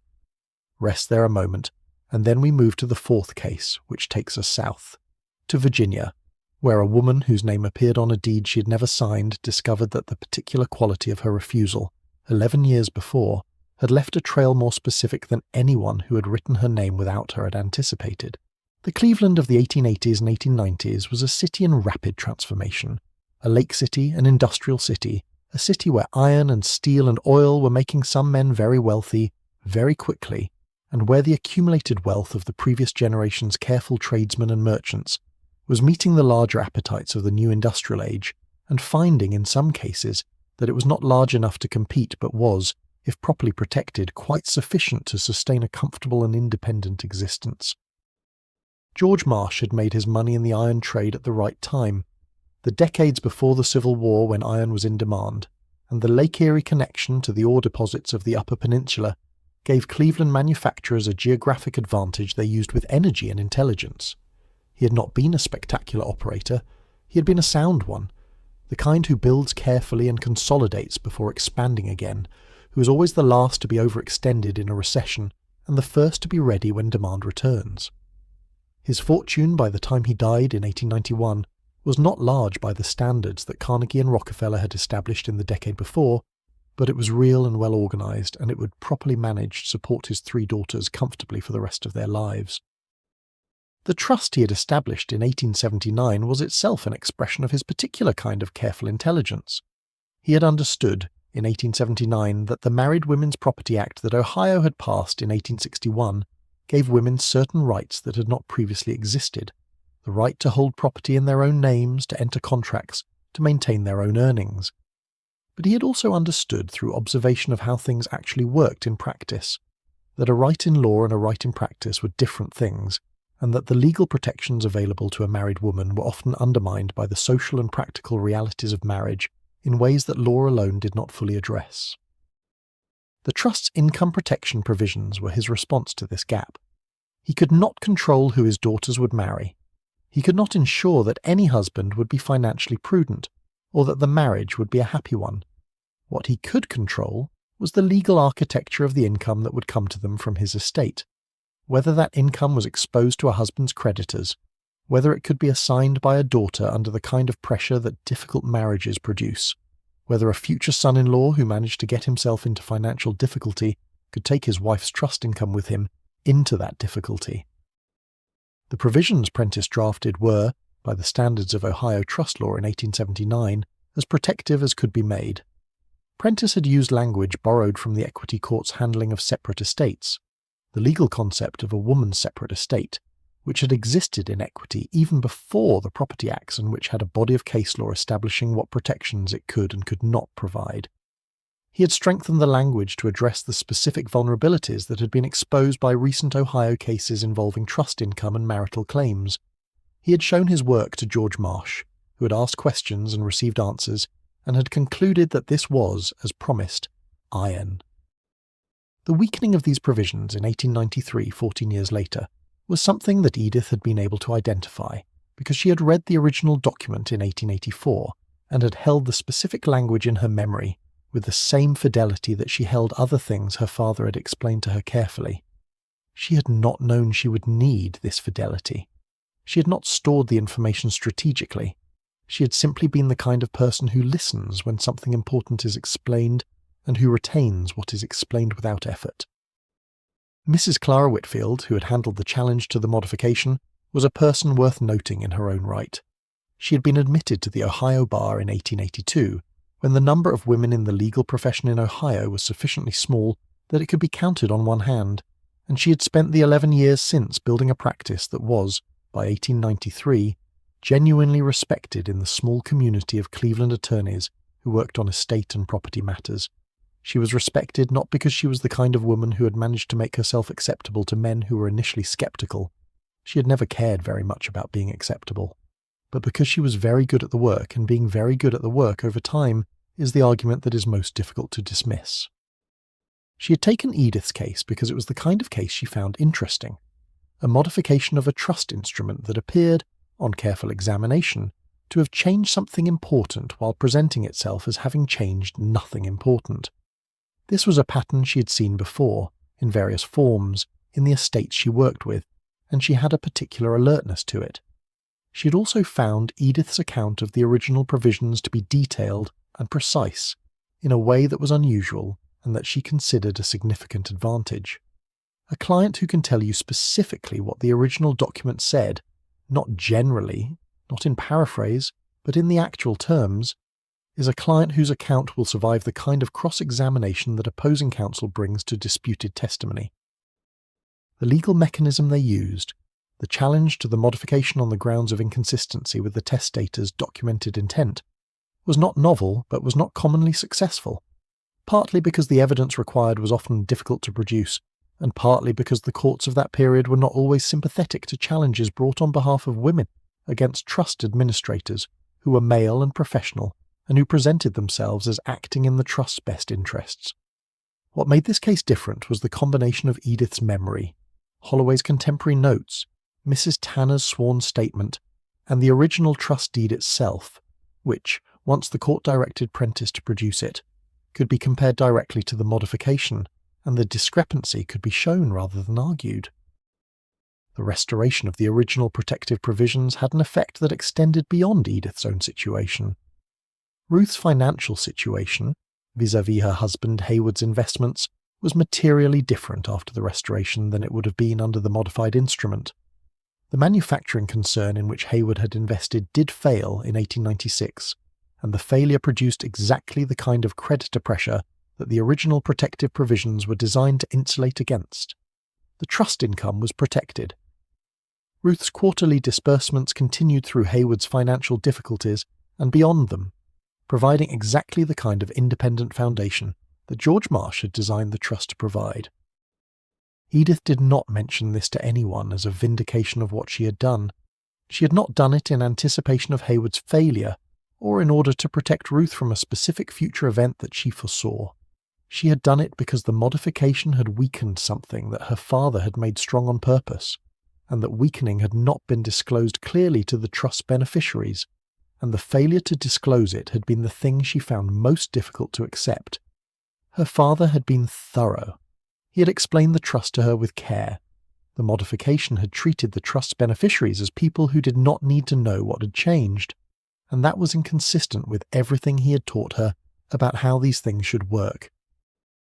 In the years after the case, Edith continued to manage her own affairs with the same attention she had always applied to them. She never married. She managed the income from the trust and from her own small savings. She had worked as a teacher's assistant at the girls' school Ruth had attended for several years, earning a modest income that she had saved carefully, and she lived in a manner that was comfortable without being extravagant. When Margaret turned 30 in 1902 and the trust principal was distributed, Edith's share was sufficient to purchase a small house in the Cleveland neighborhood she had lived in for years, in her own name, under the Ohio Married Women's Property Act provisions she had understood since she first read about them in the newspaper accounts of the Act's passage.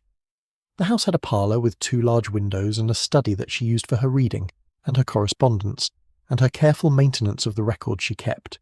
The records of her own affairs, of her friends' situations where she had been trusted to hold information, of the civic and charitable organizations she had supported since her father's death.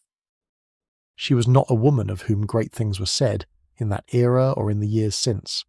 She was a woman of quiet and specific competence, who had used the knowledge she had been given with integrity and to good purpose, and who had continued to live in the same way after the purpose had been served. That is the kind of life that history tends not to preserve. The records that do survive, the Ohio probate court file, the letters between Edith and Mrs. Whitfield's office, are fragments, not a picture. But the fragments are enough to see the shape of what she was. The night has deepened considerably around us. We have travelled a long way this evening, through 4 cases and through the particular patience that each of them required. The 5th case is different in texture from the others, shorter in its duration, wider in the number of minds it involved, and it is the one we will arrive at now, as the hour grows late and the fire has found its last quiet warmth. The Sunday afternoon on which George Marsh had shown Edith the trust deed was, she remembered, a late summer Sunday. August, or possibly early September, one of the last warm days of the kind that makes you reluctant to acknowledge that the season is ending. The study window faced south, and the afternoon light came in at the angle that means late afternoon in summer, warm and gold and slightly horizontal, the kind that makes ordinary rooms briefly beautiful. He had taken the trust deed from the Cedar secretary not with ceremony, but with the practicality of someone who has something to show and is showing it. He had set it on the desk in front of her. He had said, "I want you to understand what has been arranged for you and your sisters. Read it through and then we will talk about it." She had read it. It had taken perhaps 20 minutes. She read legal documents more slowly than she read other things, attending to each provision with the care that the density of the language required. Her father had waited. He had sat in the chair behind the desk in the way he sat in that chair, with the patience of someone who had spent 40 years making decisions that required thinking before speaking, and who had learned that the time spent thinking was usually the time best spent. When she had finished reading, he had asked what she understood and what she had questions about. She had given him her understanding of the main provisions, the equal division of income, the quarterly disbursements, the protection of the income from the daughters' husbands. She had asked the 3 questions she had asked. He had answered them. At the end, he had said something she had not forgotten in the 7 years between that afternoon and the challenge to the modification. He had said that the reason the trust was structured as it was, and not simply as a bequest in his will, was that a trust offered protections that a bequest did not. A trust created a continuing legal relationship between the trustee and the beneficiaries that was enforceable, that could be examined, that could be challenged if the administration departed from the terms. A bequest was simply a transfer. Once transferred, the asset was in the hands of whoever received it, and its subsequent management was that person's business, not the estate's. He had said, "The trust gives you standing. If Prentice or his firm ever does something with this money that is not what the trust says he should do with it, You have the right to ask a court to look at what he has done and to correct it if it is wrong. A bequest does not give you that. A trust does. Edith had understood this as a practical matter when he said it. She had understood it as a practical matter in 1893 when the modification appeared, and when she recognised that the standing her father had described, the right to ask a court to look at what had been done and to correct it if it was wrong, was precisely what she was now in a position to exercise. The challenge to the modification was, in this way, an expression of her father's planning as much as of her own knowledge. He had created the legal structure that gave her the right to challenge. She had held the knowledge that told her when to exercise it. The two things together were what made the challenge possible. The Iron Trust, as Prentice had called it, had held. Not because the language was impervious to revision, it had been revised, and the revision had weakened it, but because a daughter who had read the original terms and understood them and remembered them had been there to say, "This is what the original said. This is how the modification has changed it, and the change is not consistent with the testator's intent." Mrs. Whitfield had said something in one of their meetings in the months after the case was resolved that Edith had thought about several times in the years following. She had said that the case made visible something that was usually invisible in estate administration, the gap between what an instrument said when it was executed and what it was treated as saying when it was administered, particularly over the course of years, as the original drafter and the original benefactors became less immediately present, and the administrators found themselves with increasing latitude to interpret and modify. She said that most beneficiaries, most women beneficiaries, in the estate and trust work she did not know what the original instrument said precisely enough to notice when the gap had appeared. They received what they received and did not have a specific account of the original against which to compare it. Edith had such an account that was the difference. In the years following the case, Edith had thought about how to extend this kind of knowledge to other women, how to make it less unusual that a woman beneficiary would know precisely what her trust deed, or her father's will, or her own property documents said. She did not write about this or advocate for it publicly. She was not, by temperament, a person who made public arguments. But she talked about it, in the conversations she had with women who were in situations adjacent to her own, and she made a habit, whenever she was involved in the review of a legal document for any reason, of explaining the document to whoever was affected by it in the same patient, specific way that her father had explained the trust deed to her on a Sunday afternoon in 1884. There were perhaps a dozen women in Cleveland who, over the course of the 1890s and 1900s, came away from conversations with Edith Marsh with a clearer understanding of some legal instrument that affected their lives than they had had before the conversation. This is a small number. It is not a social movement or a historical force. It is simply what one person can do when she has been given something useful and chooses to pass it on. The principal distribution in 1902, when Margaret turned 30, was handled by Prentice's successor. Prentice himself had died in 1898, and his firm had continued under a new senior partner, with a smooth efficiency that the original instrument's clarity made possible. The three daughters received their shares without complication. The trust was wound up. The accounts were settled. The relationship between the trust's beneficiaries and the administering firm concluded in the orderly way that things conclude when they have been properly arranged. Edith's share of the principal, combined with the income she had been accumulating for 11 years, was sufficient to allow her to cease working in the late 1890s and to live, modestly but comfortably, on her own resources for the rest of her life. She continued in the same neighbourhood she had lived in since her father's death. She read. She maintained connections with the small number of people she valued. She attended to her correspondence with the precision that had always characterised it. She died in 1921 in the house she'd bought in 1902 with the principal distribution, having arranged her own estate with the care that she had learned from watching what happened when arrangements were improperly made. Her will was clear. The provisions were specific. The document was lodged with her attorney and with a second attorney, as a precaution she'd adopted from the Hartford case she'd read about in the mid-1890s. There was nothing missing. There was nothing to reconstruct. The estate was administered exactly as she had directed, which was the outcome she had worked toward, which was the outcome that her father's Sunday afternoon explanation, held in her memory across 27 years, had first shown her was possible. This case concerns a quitclaim deed and a woman named Agnes Whitmore, and what makes it different from the others in this collection is that Agnes's testimony was not the memory of a document she had read.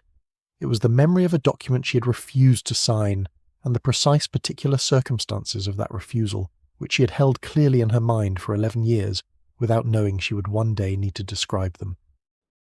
The Whitmore land lay in the Shenandoah Valley, in the rolling country south and west of Winchester, Virginia. It had been in the family since before the war. 340 acres of tobacco land and timber, acquired in pieces over 2 generations, held now by Agnes's father Clement, who was 68 in 1882 and who had managed the land through the war's disruption and the long, difficult reconstruction that followed with the stubborn persistence of a man who does not consider retreat to be among his available options. The land was not, in 1882, what it had been. The war in the years following had changed the landscape of Virginia agriculture in ways that affected even careful landowners who had managed to hold their property intact. Tobacco prices were variable. Timber was steady but required management and capital investment that the family's resources did not always accommodate. Clement Whitmore had, in the late 1870s, made several investments in railroad development in the western part of the state that had not returned what he had anticipated, and by the spring of 1882 he was facing the kind of financial pressure that a landowning family of moderate means could absorb for a while, but not indefinitely. He had a brother named Franklin, who was solvent, steadily, unglamorously solvent, the kind that comes from living carefully below your means for 30 years. Franklin owned a dry goods store in Winchester, and had, over those same 30 years, accumulated the kind of modest savings that seem insignificant until the moment when significant savings are precisely what someone needs. Clement's plan in the spring of 1882 was to transfer title to 120 acres of the Whitmore land to Franklin. Not permanently, not as a sale, but as a protective arrangement. If the land was in Franklin's name, the creditors who were pressing Clement could not attach it. Franklin would hold it, as Clement described the arrangement, in a kind of family trust. Not a formal trust, not a legal document, simply a family understanding that the land was Clement's and would remain functionally Clement's, and that when the financial pressure resolved itself, the title would be retransferred. The difficulty was that the 120 acres Clement proposed to transfer included land in which Agnes held a remainder interest. This had been her grandfather's doing. Agnes's grandfather had died in 1876, and his will had contained an unusual provision, a remainder interest in a portion of the Whitmore land, specifically the eastern fields and the timber on the ridge, to be conveyed to Agnes when she reached 25. The provision had been her grandfather's own idea, drafted in his own words and inserted without prior discussion, because he had decided in the last year of his life that Clement's financial instincts were not to be trusted, and that Agnes, who was 12 years old at the time and who seemed to him the most steady-minded of his grandchildren, deserved a provision that her father could not readily dissolve. Agnes was 20 years old in 1882 when her father came to her with the quitclaim deed. He explained the situation with as much clarity as a man under financial pressure manages to explain anything, partially, with the parts that served his purpose more clearly described than the parts that did not. He explained that the transfer was temporary. He did not explain that the quitclaim deed he was asking her to sign had no provision for temporariness in it, that it was a clean, unconditional transfer with no attached agreement about restoration.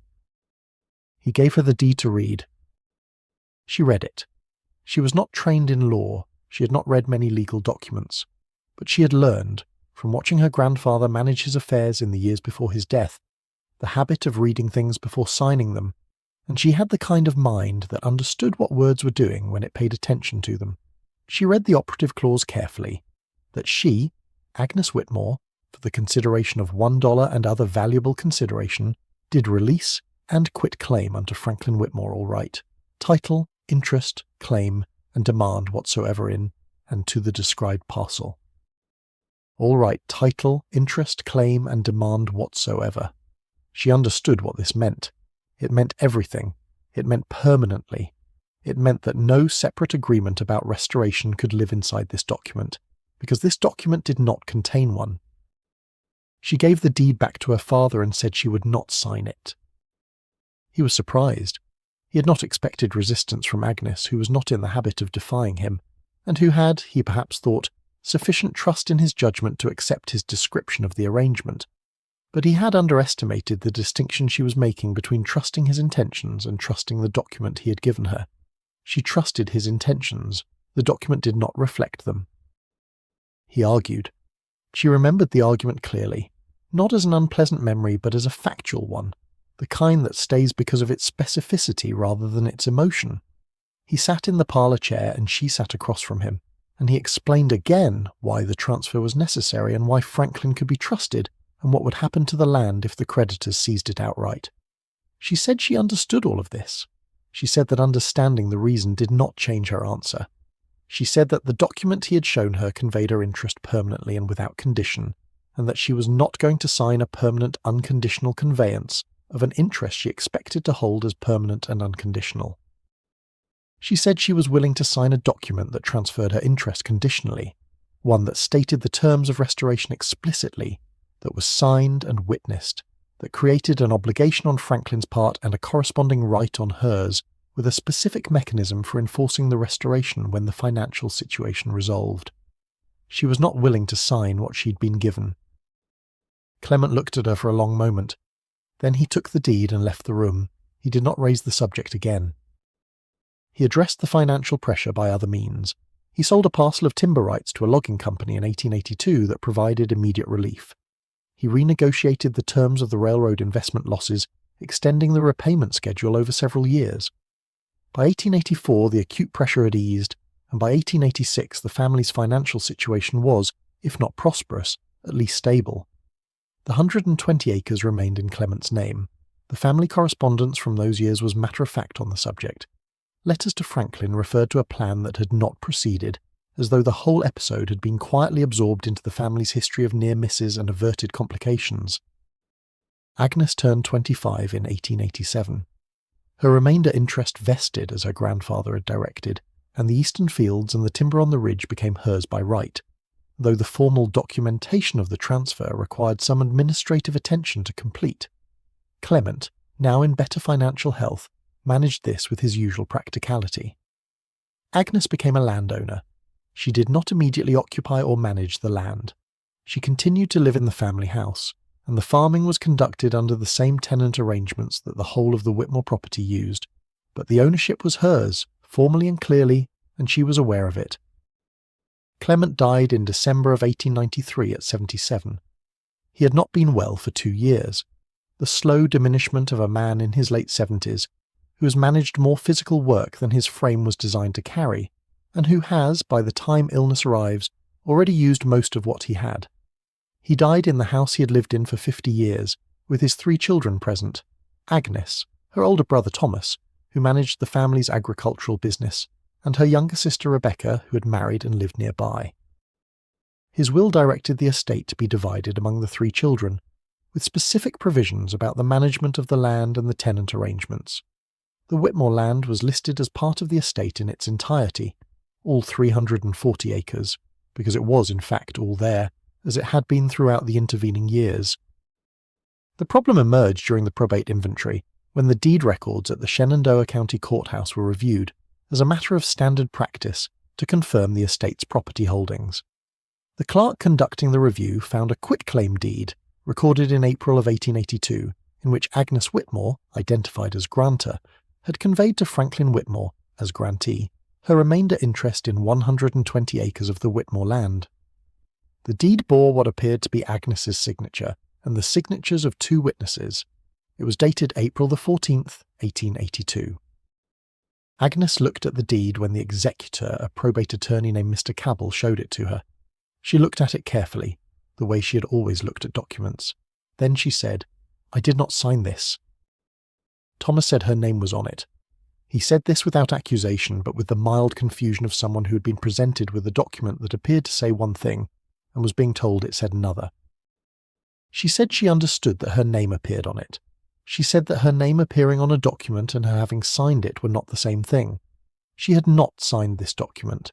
She had been asked to sign a quitclaim deed in April of 1882, and she had refused. She described the refusal. She described the specific terms of the document she had been shown, that it was a standard quitclaim form, that it was unconditional, that it had contained no provision for restoration of her interest.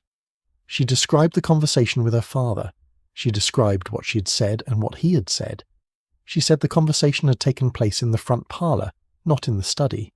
She said her father had been sitting in the blue chair, and she had been sitting across from him in the chair with the worn arm. She said he had taken the deed and left the room at the conclusion of the conversation and had never raised the subject with her again. She also said two other things that were more directly relevant to the document before them. She said that her signature was incorrect. She had, since her grandfather taught her to sign legal documents in 1874, added a small underlining stroke beneath the G in her given name, a personal convention that she had adopted because her grandfather had told her that a consistent signature was its own form of protection and that she should develop one and maintain it. This deed bore a version of her name that did not include the underlining stroke. She also said that the two witnesses named on the deed, both men, were not people she recognised from any context in her family's life. Their names appeared nowhere else in the Whitmore family correspondence or records that she had seen. She asked Mr. Cabell whether he knew who they were. He did not immediately know. He took note of the names. Cabell was a careful man, the kind who had spent his career managing situations in which the facts required patient untangling, and who had developed, over that career, a precise alertness to the difference between a document that was irregular and one that was straightforwardly wrong. He examined the deed with care after Agnes left his office. He noted the absence of the underlining convention she had described. He noted that the paper was a grade slightly inconsistent with the other Whitmore documents of the same period in the county records. He noted the witnesses' names. In the course of his research into the county deed records, he found that one of the two witness names appeared on another document, a deed of convenience that Franklin Whitmore had filed in 1883, used to facilitate a borrowing arrangement against a different parcel that Franklin had subsequently disputed. The same witness had signed that document. The connection between the two documents suggested that the witness, whoever he was, had been engaged specifically for such purposes. Franklin Whitmore had died in 1891, 2 years before Clement, so there was no one to question about his role in the matter. The borrowing arrangement he had entered into in 1883 had been resolved by his estate in a way that the Whitmore family had been largely unaware of. Cabell also engaged a specialist, a retired county clerk of court named Mr. Hadley, who had spent 31 years handling legal instruments in the Shenandoah County Courthouse, and who had in that time developed the kind of eye for document irregularities that only extended experience produces. Hadley examined the 1882 quitclaim deed. He noted the paper grade discrepancy. He noted, as Cabell had, the absence of the underlining convention Agnes had described. He noted that the handwriting style of the purported signature was not inconsistent with a deliberate attempt to replicate the appearance of a name without having seen the actual person's hand.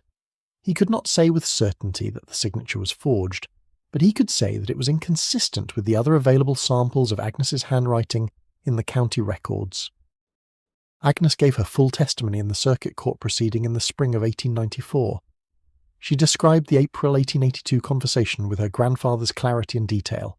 The parlour, the blue chair, the document, the words she had said and the words her father had said, the fact that he had taken the deed and left and never returned to the subject. She described her signature convention. She described the characteristics of the deed as presented to her that differed from what she had seen in April 1882.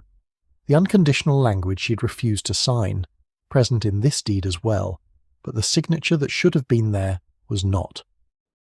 Thomas testified that he had not been aware of the 1882 conversation or the refused signature. Rebecca testified similarly. Neither of them had any knowledge of the deed that had been recorded. They had simply assumed, as most family members assume, that the land that was being managed as family property was owned as family property, and that the county records, if examined, would confirm this. The circuit court found that the deed was irregular and declined to give it legal effect in the probate proceedings. The specific findings were that Agnes's testimony, corroborated by the document examination evidence and the specific particulars she had given that were independently verifiable, provided credible grounds to doubt the deed's authenticity, and that the burden had not been met of establishing that Agnes had in fact signed the instrument. The Whitmore land passed to the estate intact. Agnes's share of the estate after the division directed by Clement's will included her portion of the general inheritance plus the land her grandfather had given her, which had vested in 1887 and was not part of the estate division, but was confirmed as hers by the circuit court's finding. She owned land. She had owned it since she was 25, and she owned it still. In the years following, she managed her portion of the Whitmore land through a tenant arrangement she'd negotiated herself, going directly to the family of tenants who had farmed that ground for years, and proposing terms that were fair by her assessment and that the tenants found acceptable. She did not use an agent. Her neighbours found this approach unusual in a woman landowner of her time and class. She found it efficient. The terms she negotiated were clear. The arrangement was documented in writing. It did not depend on anyone's memory. She had understood since April of 1882 that the clearest protection a person has is knowing exactly what they have, and have not agreed to. She had not signed the deed. That was the origin of the whole chain.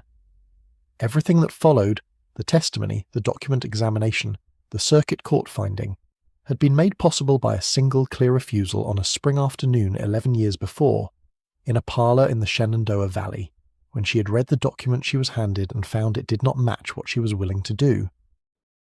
Let the fourth case settle. The night has deepened considerably now. The fifth case is the last, and it is different in its texture from the others. Not one woman's memory, but 5 people's memories of the same conversation, on a winter evening in Boston, gathered around a dying man who was being thorough in the way that careful people are thorough when they know they're running out of time. The Shenandoah Valley in the 1880s and 1890s was a landscape that had been substantially altered by the war, and that was in the process of a slow recovery that looked, in certain lights, like continuity. But that was, on closer examination, a different arrangement entirely. The great estates of the antebellum period had been broken up or changed hands, or were being managed on a significantly reduced scale by families who still bore their pre-war names, but who operated under the constraints of a post-war economy that had made some things less available and other things available for the first time. The Whitmore land was of this middle category, land that had survived the war without being seized or burned, that had been managed through the Reconstruction period with the obstinate consistency of a man who did not believe in accepting an outcome he could continue to resist, and that by 1882 was in a condition of decent if not spectacular productivity. Clement Whitmore was not a man of great wealth, by the standards that post-war Virginia was beginning to develop, the railroad money, the manufacturing money, the coal and iron money that was flowing into the western parts of the state. He was a man of adequate land and careful management, and the particular kind of family pride that expresses itself through maintenance rather than expansion. Agnes had grown up understanding this. She had grown up in the house that her grandfather had built, with the land that her grandfather had accumulated, and she had absorbed, through observation, and through the occasional deliberate explanation, the way that land ownership in that kind of family actually worked. She had absorbed specifically the way that her grandfather thought about it, which was different from the way her father thought about it, and the difference mattered. Her grandfather had been a man of the previous generation, formed by the antebellum period, and he had understood property in a way that was more absolute than his son understood it. He had understood it as something that could be lost entirely, that had been lost by families around him during the war, and that required specific legal protection to survive the kind of disasters that men could not always anticipate or prevent.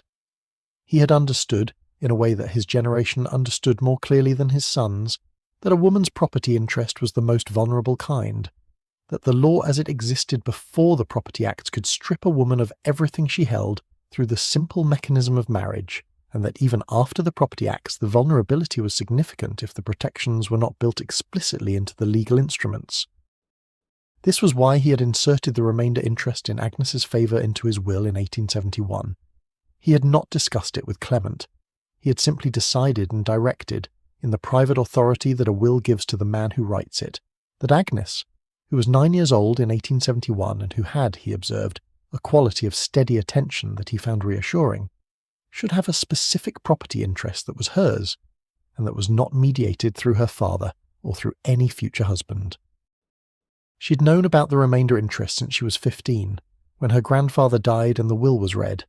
She had understood what it meant, not in legal detail, but in practical terms. There was land that would become hers, not immediately, not until she was 25, but it was coming to her, designated specifically, and it could not be redirected without her agreement. When her father came to her in 1882 with the quitclaim deed, she had understood immediately that what he was asking her to agree to was the redirection of that interest, the permanent extinguishment of what her grandfather had specifically designated for her. She had not been angry about being asked. She had simply been clear about what the answer was. The thing she had remembered, 11 years later when the forged deed appeared in the county records, was not just the fact of her refusal. It was the specific mechanics of the refusal, the content of the conversation, the precise terms of the document she had been shown, the particular argument her father had made, and the particular response she had given. She remembered all of this with the clarity that comes from a decision you know you have made correctly, and that carries no ambivalence behind it. There had been no part of her that wanted to sign the document. There had been no moment of hesitation. She had read it, understood it, and said no, and her certainty about the no had kept the memory of the moment intact across all the years between. She had also noticed, in the moment of reading the 1882 deed, the absence of any conditional or restorative language.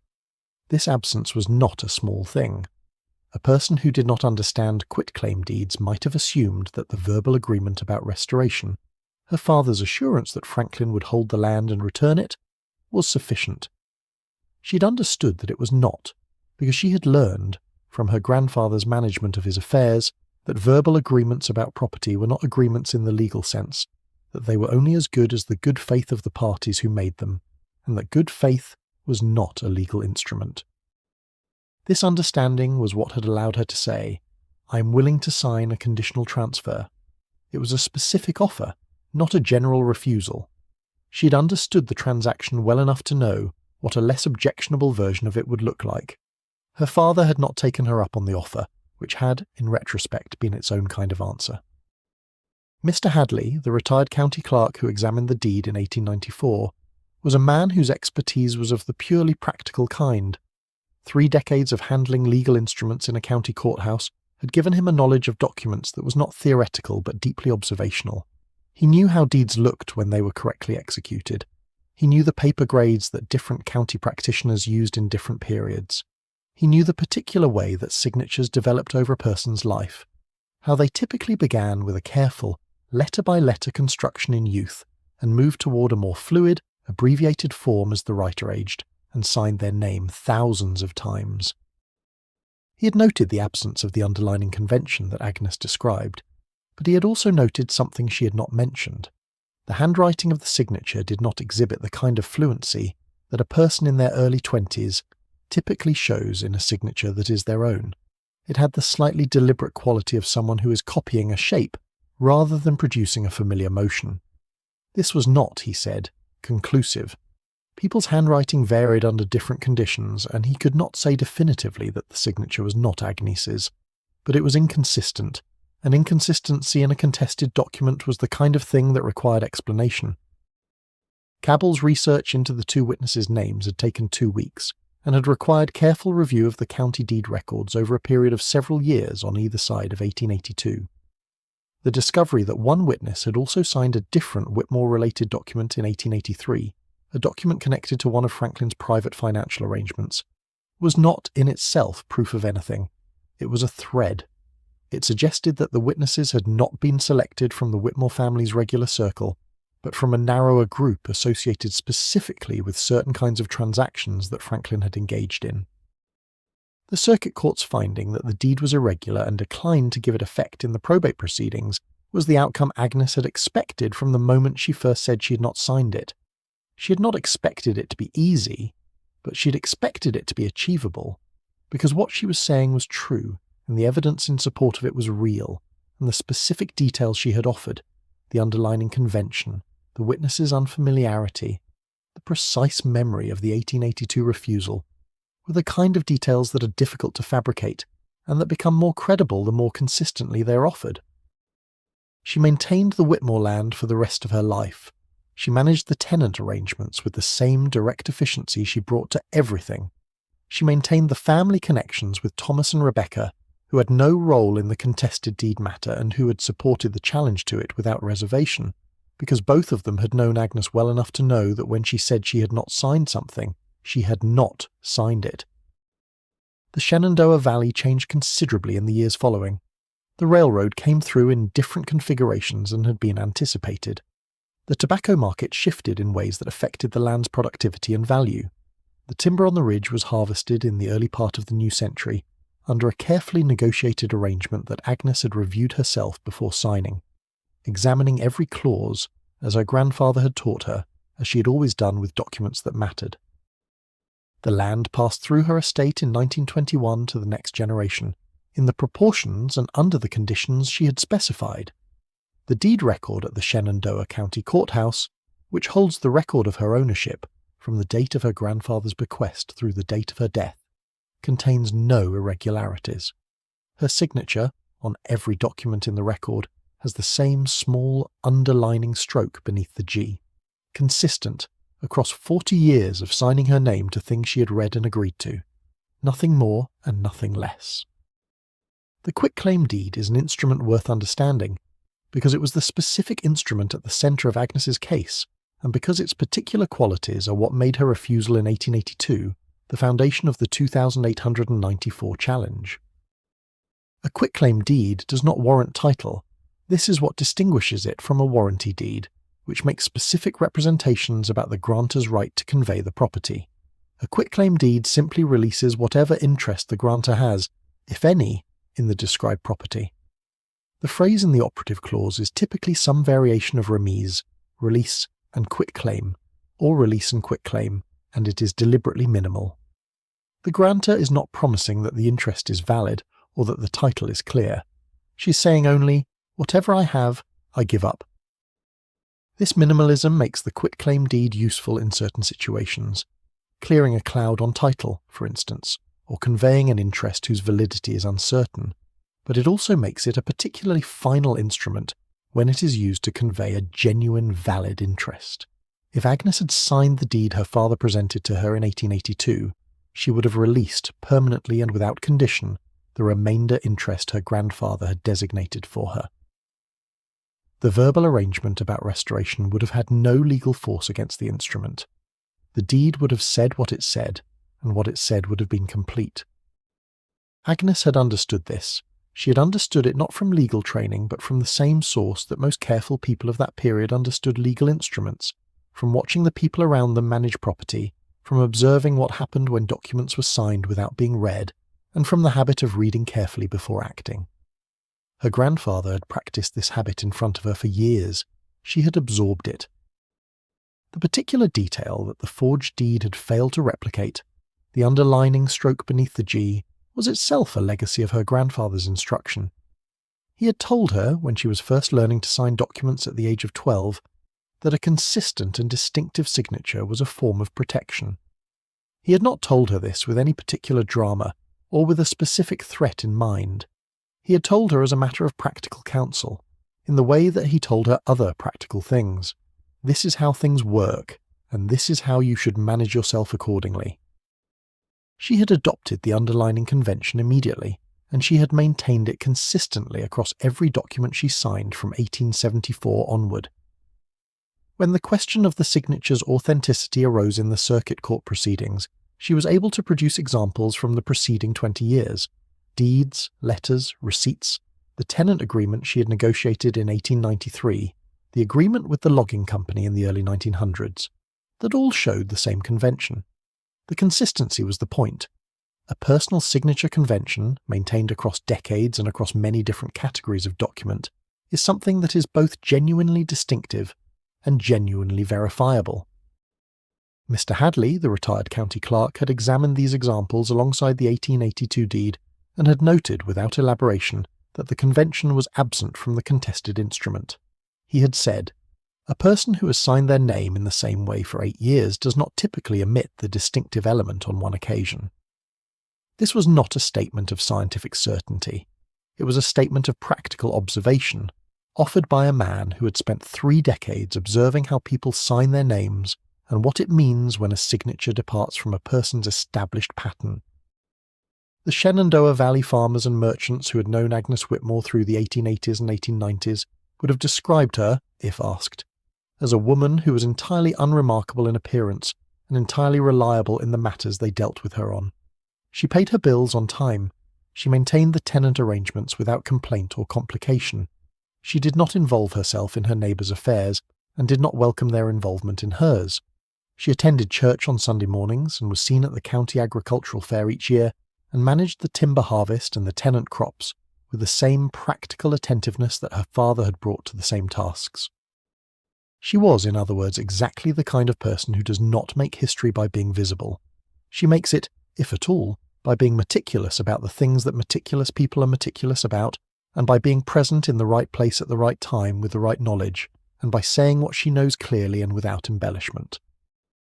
The Whitmore land passed through her hands for 37 years, from the date her remainder interest vested in 1887 to the date of her death in 1924.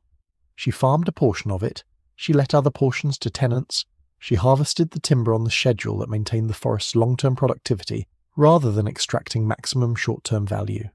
She was a good steward of what had been given to her, which was perhaps the simplest way of describing what each of these women had been, not only of the land or the house or the trust income or the mineral rights, but of the knowledge that had allowed them to hold those things against the pressures that had worked, in each case, to take them away. The Virginia afternoon in the Shenandoah Valley has a particular quality in late spring. The light coming through the Blue Ridge in the west and across the valley floor, the mountains holding the horizon at a distance that makes the space feel both bounded and expansive, the kind of landscape that's easy to be in and that produces, in people who have lived in it for many years, a disposition toward patience that the landscape itself seems to model. Agnes had lived in this landscape since birth. She would die in it in 1924, in the same house she'd grown up in, having seen the valley change considerably in the decades of the 20th century, and having remained, through those changes, essentially the same, attentive, reliable, precise, and entirely disinclined to sign anything she had not read. The fifth and final case in this collection is the one that attracted the most attention from legal observers of the period, because it raised, in a particularly clear way, a question that the law of that time had not fully resolved. When a dying man speaks his intentions to the people gathered around him, and those people remember what he said with consistency and precision, how much weight should that memory carry against a written instrument that does not say the same thing? Arthur Hale of Boston had the kind of wealth that was comfortable without being conspicuous, the wealth of a family that had been in the dry goods trade for 3 generations and had, in that time, accumulated enough to live well and to hold enough commercial property in the warehouse district near the waterfront to ensure that the living would continue well into the next generation. He was not a Vanderbilt. He was not Carnegie. He was the kind of prosperous Boston merchant whose wealth filled the middle registers of Gilded Age America, the wealth that paid for good houses and good educations and careful estate planning, and that was, in its own way, as carefully guarded as any larger fortune. He had 5 children, William, 42, the eldest, who managed the warehouse properties and was the son his father had relied on most heavily in the business, Charles, 39, who was an attorney in Brookline and who had always been the most independent-minded of the children, Eleanor, 37, who had married well and lived in Cambridge, Henry, 35, who had joined the dry goods firm and managed the retail side, and Dorothy, 28, the youngest, who had taught at a girls' school in Cambridge for 4 years before returning to Boston in 1893 when her father's health began to fail. Dorothy had come home because someone needed to be there, and because she was the one available, and because she would not have put it this way, but it was true, the one most suited to the management of a slow decline. She had her father's patience and his orderliness and his habit of doing the next necessary thing without making a production of it. She communicated with the doctors. She managed the household staff. She attended to the correspondence and the management of her father's daily affairs as his capacity for them reduced. She sat with him in the evenings, reading or not reading, simply present in the way that presence matters at the end of things. She had been in the house continuously since October of 1893. By January of 1896 they were in the final weeks, and the household had taken on the particular quality of a household that knows what is coming and has made its accommodations. The fire was kept higher than usual. The doctor came every other day and more frequently in the last week. The meals were softer, more easily managed. The evenings were long and quiet, and held the particular warmth of rooms that are very carefully tended. Arthur Hale had a will. He had had one in various forms since his wife had died in 1880, and he had reviewed it periodically with his attorney, a man named Sawyer who had an office near the State House, and who had been handling the Hale family's legal affairs for 15 years. The most recent version of the will had been executed in 1892, after a period of reflection following the death of a business partner that had reminded him that these things needed to be kept current. Sawyer had a copy in his safe, Arthur had a copy in his study. On the evening of January the 14th, Arthur Hale asked Dorothy to bring the family together in his bedroom. This was not unexpected. There had been signals through the day that the evening would be significant.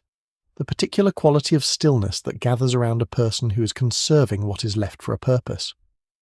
Dorothy sent word to William, who arrived from his house in the Back Bay within the hour. Charles, who had come in from Brookline the previous morning, when Dorothy had written that the time was near, was already in the house. The family physician, Dr. Marcus, was in attendance, as he had been through the day. The housekeeper, Mrs. Brand, Nora Brand, who had been with the family for 18 years and who was, in the way of long-serving household staff, as much a part of the family's domestic texture as the furniture, remained in the room at Arthur Hale's request. Eleanor could not be reached in time and arrived the following morning. Henry was out of the city. So there were 5 people in the room on the evening of January the 14th. Dorothy, William, Charles, Dr. Marcus, and Mrs. Brand. Arthur spoke for approximately 20 minutes.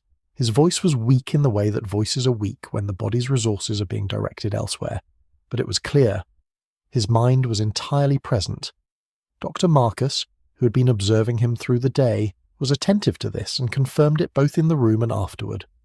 There was no confusion, no wandering, no indication of anything other than a man who knew what he wanted to say and was saying it. He spoke about the estate generally, briefly. He said that his will, which Sawyer held, directed the distribution of the estate among his 5 children, according to provisions he had thought about carefully and that he was satisfied with. He said that he trusted Sawyer to administer the proceedings properly, and that he had left Sawyer full written instructions. Then he said something specific about the house on Marlborough Street. The house on Marlborough Street was the family home, the house where all 5 children had grown up, where their mother had died, where they had returned for holidays and significant occasions for 30 years. It was not the most valuable piece of real estate in the estate in terms of the commercial buildings, but it was the most personally significant, and it was, in terms of dollar value, the single most valuable item of personal property in the estate. He said, "The Marlborough Street house is Dorothy's. It goes to her specifically, in fee simple, no condition. I have spoken to Sawyer about this and he has my instructions." He said it again. He was a man who repeated things that he considered important, because he had learned in 30 years of business that important things should be said more than once. He said, "The house on Marlborough Street passes specifically to Dorothy, my youngest daughter. She has been here. She has managed everything. The house is hers." He said one more thing, which was that if there was any uncertainty about any provision in the will, Sawyer was the person to consult, and that Sawyer's written records should be the final word on the matter. He said this with the firmness of a man who anticipates potential for dispute, and is being as clear as he knows how to be about what to do if it arises. Then he was quiet. He closed his eyes. He was breathing slowly. The room held its warmth. Dr. Marcus attended to him. Dorothy sat in the chair she had occupied for days, the one near the window, with the January cold on the glass behind her and the room's warmth in front of her. In the early morning hours of January the 15th, Arthur Hale died. The will that Sawyer read at the formal gathering on February the 3rd was not what Dorothy had expected. Based on what she had heard her father say, it was not, as she sat and listened to it, what any of the 5 people in that January bedroom had expected. The will divided the estate among the 5 children in equal portions, 1/5 each, distributed in cash and securities from the liquidation of the appropriate assets. The commercial properties were to be managed collectively for a period of years before being sold or redistributed, with William taking a management role. The personal effects were distributed with some specificity. The Marlborough Street house was not specifically bequeathed to Dorothy. It was listed as a general estate asset to be sold and the proceeds divided equally, unless the children could agree otherwise. There were various possible explanations. The will had been executed in 1892. The conversation on the evening of January the 14th had taken place in 1896. If Sawyer had received instructions, he had apparently not incorporated them into the document. The specific bequest to Dorothy, if it had been Sawyer's instruction to include, was absent. Dorothy did not speak immediately. She had learned, over the months of managing her father's decline, the value of not responding to difficult information before she had had time to understand it fully. She sat through the completion of the reading. She noted the faces of her siblings, William attentive and neutral, Charles with a slight furrow that she recognized as the expression of a man processing a discrepancy, Eleanor and Henry, who had not been in the room in January without particular reaction. When the reading was finished and Sawyer looked up, Dorothy said, "My father made a specific bequest of the Marlborough Street house to me on the evening of January the 14th. It was stated in the presence of William, Charles, Dr. Marcus, and Mrs. Brand." William did not immediately deny it. He was a careful man, and he had been in the room, and he knew that what Dorothy was saying had happened. The question of what to do about it was one he had not yet worked out. Charles said, "I was there. I heard it. He said it twice." Sawyer asked, in the careful neutral tone of an attorney managing a developing complication, whether anyone could explain why the bequest was not reflected in the document before them. No one could. Sawyer said he had no written instructions from his client specifically regarding the Marlborough Street house. He said it was possible that his client had intended to revise the instrument, and had not had the opportunity to do so. He said this with the professional honesty of a man who is giving an accurate accounting of a difficult situation. Dorothy retained independent counsel through a personal connection, the wife of a physician she knew, who referred her to an attorney in central Boston named Mr. Phelan, who had experience in estate proceedings, and who had, in that experience, handled one or two cases involving what the law called nuncupative wills, or deathbed declarations of testamentary intent. The law governing such declarations was, in Massachusetts in 1896, more limited than Dorothy would have wished. Nuncupative wills, oral wills, spoken at the point of death and witnessed by those present, were recognized for personal property in certain circumstances, but were considerably harder to apply to real estate, which the Marlborough Street house was. The technical path was narrower than the equity of the situation. The argument Phelan made, after reviewing the situation carefully, was not that the deathbed declaration constituted a valid nuncupative will for the real property. It was that the written instrument, as executed, reflected a drafting omission or error, that the evidence of testamentary intent gathered from 5 independent witnesses to the January 14th conversation was sufficient to support a petition for reformation of the instrument to include the specific bequest that the testator had stated. Reformation was a recognized equitable remedy in Massachusetts. It was not commonly successful. The evidentiary bar was high, but the evidence in this case was not ordinary evidence of a testator's general wishes. It was the specific, independent, contemporaneous recollections of 5 people who had been in the same room on the same evening, and who each had held what they heard. Dorothy's own account was prepared within 24 hours of the will reading. She had gone home after the reading on the 3rd of February, and had sat at her desk and written down, in the order he had said them, everything her father had said on the evening of January the 14th. 4 pages, carefully done, dated February 3rd. The account described the room and the circumstances, the hour and the people present, the quality of her father's voice, the specific words he had used about the house on Marlborough Street, and the fact that he had said them twice. Charles gave his account to Phelan's office in a formal meeting on February the 8th. He had been present. He had heard his father speak. The house had been mentioned. Dorothy had been named as its recipient. He remembered this clearly because the statement had struck him as appropriate. She had been the one who had stayed, and the house was where she'd been staying, and it made the kind of sense that his father's decisions often made upon reflection. Dr. Marcus provided a written statement that was the most precise of all the accounts, because Dr. Marcus was a physician and had the physician's habit of recording what he observed in clinical terms that did not allow for the softening of interpretation. He stated that on the evening of January the 14th, the patient had been weak but lucid, fully oriented to time and place, and fully capable of coherent speech. He stated that the patient had spoken for an extended period on the subject of his estate and his wishes, He stated specifically that the patient had directed that the house on Marlborough Street was to pass to his youngest daughter in fee simple without condition. He stated that the patient had repeated this direction. He had noted these observations in the professional diary he maintained for his own records on the evening of January the 14th itself. Mrs. Brand's statement was a single page. She said she had been in the room. She said Mr. Hale had been clear. She said he had said the house on Marlborough Street was Dorothy's.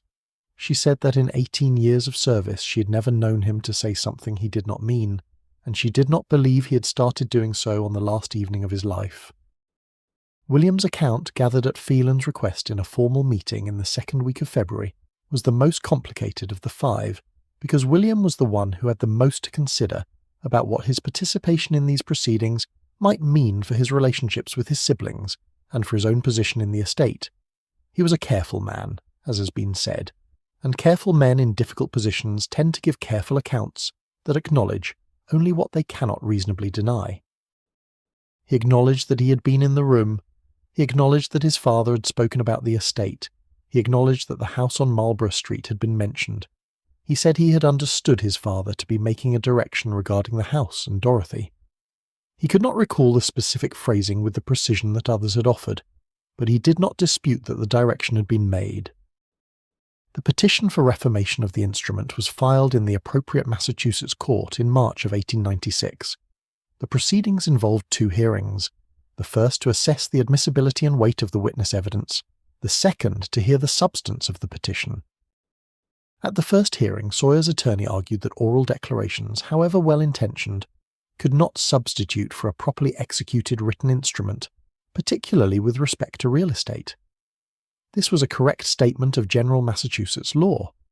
Phelan's response was that the petition was not seeking to substitute an oral declaration for a written instrument, but to reform a written instrument on clear and convincing evidence of the testator's intent, evidence that happened to have been expressed orally in the presence of 5 witnesses and that had been recorded in multiple independent contemporaneous accounts.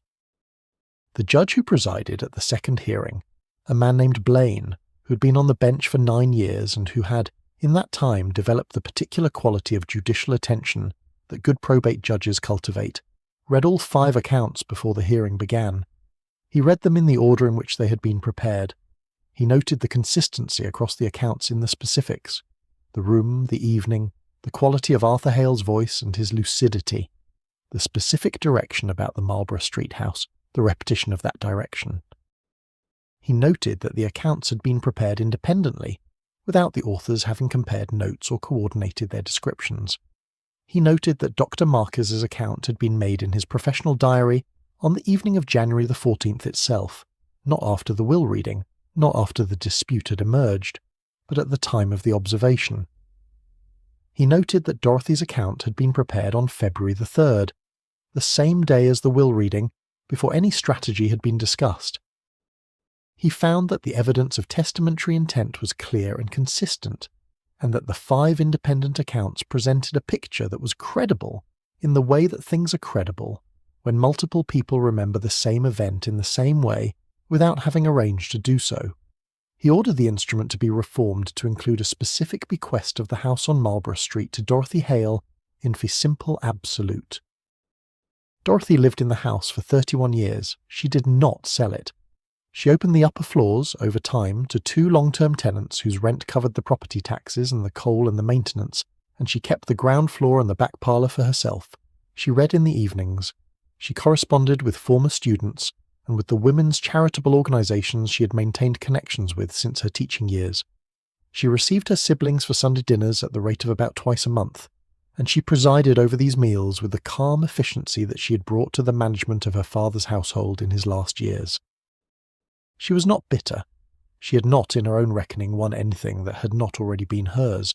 She had simply ensured that what her father said was honoured, in the way that things he said always deserved to be honoured, because he had meant what he said and had taken the care to say it clearly, in front of people who would remember. The lamp on her desk in the back parlour made a warm circle of light in the evenings that fell across the writing desk and across the bookshelf behind it, and reached, if the hour was right and the drapes not drawn, to the window that looked into the back garden. In the spring the garden produced crocuses, which she cut and put in a glass on the parlour mantel, where they lasted 3 days in the right temperature before they began to close. She had been there. Her father had said she should have the house. 5 people had remembered him saying so. The memory had been enough. And that is the 5th case. That is where this collection of cases comes to rest. The room has grown very quiet now. If you have been listening from the beginning, you have travelled through 5 households, across 4 decades of Gilded Age America, from a Philadelphia townhouse to a Hartford study, from a Cleveland parlour to the Shenandoah Valley, and finally to an evening in Boston in the January cold of 1896. You have sat in rooms that smell of coal smoke and cedar and old paper, with the sound of horse-drawn carts on cobblestones outside, and the particular stillness of houses in which someone is waiting or grieving or working something out. What these women shared was not identical in character. Harriet had her father's habit of absorbing spoken information completely. Louisa had her father's practical directness and the knowledge he gave her on the morning before he died. Edith had a Sunday afternoon of careful explanation in a study that smelled of cedar, and the patience to go looking for corroboration when corroboration was needed. Agnes had a refusal, specific and grounded in reading, and an 11-year memory of the particular reasons for it. Dorothy had 4 other people who'd been in the same room, and the discipline to write down what she had heard before the memory had time to be challenged. In each case, the woman knew something that someone else had hoped, or assumed, or arranged she would not know. In each case, the knowing was sufficient. Not because the law automatically defers to the knowledge of daughters. It did not in that era, and the path in each of these cases was not simple. But because knowledge, specifically and consistently expressed, and corroborated by the evidence of other minds and other records, was something the law had to take seriously. The law could discount a single memory. It could not as easily discount a memory that matched the memories of 3 or 4 other people, that was consistent with a draft document in a solicitor's archive, or a set of contemporary notes in a business partner's files, or the entry in a physician's professional diary on the evening of the observation itself. These women belonged to an era that did not, for the most part, expect them to know what they knew, or to stand behind what they knew in a legal proceeding. They navigated that expectation without fighting it directly. There was no confrontation, no raised voices, no dramatic accusation. There was simply the quiet statement, "This is what was said, and this is who can confirm it, and I am prepared to say so as many times as is necessary." That is what old money left to these women, not always the inheritance itself, not always the direct gift. Sometimes it left only the knowledge. A will read aloud in a library, a conversation in a study, a deathbed statement made to 5 witnesses. The money and the property were the object. The knowledge was the path. And in each of these cases, forgotten by history, unfiled in any formal record, living only in the papers of estate proceedings, and in the accounts passed down through families who may or may not have known what their grandmothers had done, the path held. Thank you so much for listening. If you'd like to see more stories like this, please consider leaving a like and subscribing to the channel. It truly helps make more of this content possible, and there will always be another story waiting for you when you return. See you in the next one. If any one of these 5 women stayed with you as you listened, if a particular case felt especially close to something you have known or something you have wondered about, I would love to hear about it in the comments. And if there is a corner of Gilded Age history, or a particular kind of forgotten figure, you would like to hear about next, leave it below. These stories exist because someone thought they were worth telling. Your interest is what makes them worth continuing. The legal question that the Hale case raised, whether a deathbed oral declaration witnessed by 5 people with consistent and independent recollections could support the reformation of a written instrument that did not reflect the declared intent, was one that Massachusetts courts had considered in various forms over the years, but had not resolved with the clarity that practitioners would have found useful. The doctrine of nuncupative wills, the oral will, witnessed at the moment of death, recognized in various forms of English and American law since the early modern period, had always been limited in its application. The limitation existed because courts and legislators had understood, from long experience, that deathbed moments were susceptible to the influence of interested parties, that the dying were not always in full command of their faculties, and that oral declarations were susceptible to misremembering and misrepresentation in ways that written instruments were not. These were legitimate concerns. They had produced over time a legal regime that was sceptical of oral testamentary declarations, particularly regarding real property. What Phelan had argued, in the Hale case, was that the particular character of the evidence, the 5 independent accounts, the physician's diary entry made on the night of the declaration, the account Dorothy had written on the day of the will reading before any dispute had been formalised, took this case out of the category of ordinary deathbed declarations and into a category that deserved different treatment. The corroboration was specific. The accounts were independent. The 2 accounts made closest to the events in question, Dr. Marcus's diary entry and Dorothy's written account, had been made without any knowledge of a dispute, at a time when there was no reason to anticipate that anything other than the standard administration of a written instrument would occur. This was the argument that Judge Blaine had found persuasive. It was not that he was sympathetic to daughters or sceptical of attorneys, or committed to any particular view of how deathbed wishes should be honoured. He was, by the accounts of his colleagues, a careful and somewhat neutral man who decided cases on the evidence before him, and who found, in this case, that the evidence was unusually clear. What he had also noted in his written opinion was the character of the written instrument's absence of the bequest. A simple oversight, a failure to incorporate instructions that had been given, was different from an absence that reflected a deliberate decision by the testator to exclude a particular bequest. The will as written was not inconsistent with the bequest to Dorothy in the sense that it contradicted it. It simply did not include it. This was the kind of absence that was consistent with an administrative failure rather than with testamentary intent. Sawyer, who had testified honestly about his own uncertainty regarding the instructions he had or had not received, had contributed to the impression that the absence was accidental rather than intentional. Phelan was careful in presenting the case to frame the argument in terms of what Arthur Hale had clearly intended rather than in terms of what Dorothy deserved. This was a distinction that mattered in estate proceedings. Courts in that period were not particularly moved by arguments about what a daughter had earned through years of caregiving. The expectation that daughters would provide care for aging parents was so fully embedded in the social assumptions of the era that providing such care was not considered to confer any special entitlement. What courts were moved by was evidence of what the testator had specifically directed. The 5-witness account of the January 14th conversation was evidence of what Arthur Hale had specifically directed. Phelan kept the case on that ground and did not venture onto the less firm ground of what Dorothy had sacrificed. William's testimony had been the most delicate part of the proceedings. He had been present on the evening of January the 14th and had heard what his father said, and he could not, without visible bad faith, deny the substance of it. But he was also the sibling with the most direct financial interest in the outcome. The equal division of the house sale proceeds would give him a 5th share, while Dorothy's specific bequest would give her the house and the others nothing. He had navigated this by giving an honest but minimal account. He had heard his father speak about the house and about Dorothy. He had understood the statement to be a direction of some kind.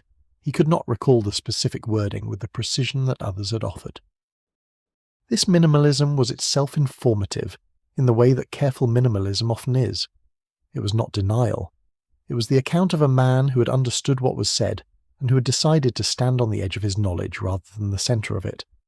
Blaine's written opinion noted without explicit comment that William's account, while less detailed than the others, was consistent with them in its substance. Charles had been the most clear of the 5 witnesses, apart from Dorothy herself. He had been present, he had heard, he had no financial interest in the outcome that would bias his account, and he had the attorney's habit of remembering what was said in important conversations because he had been trained to understand that what is said in important conversations is the material from which consequences are built. He had stated, in his testimony, that his father had said the house was Dorothy's and had said it twice. He had stated this without qualification or uncertainty.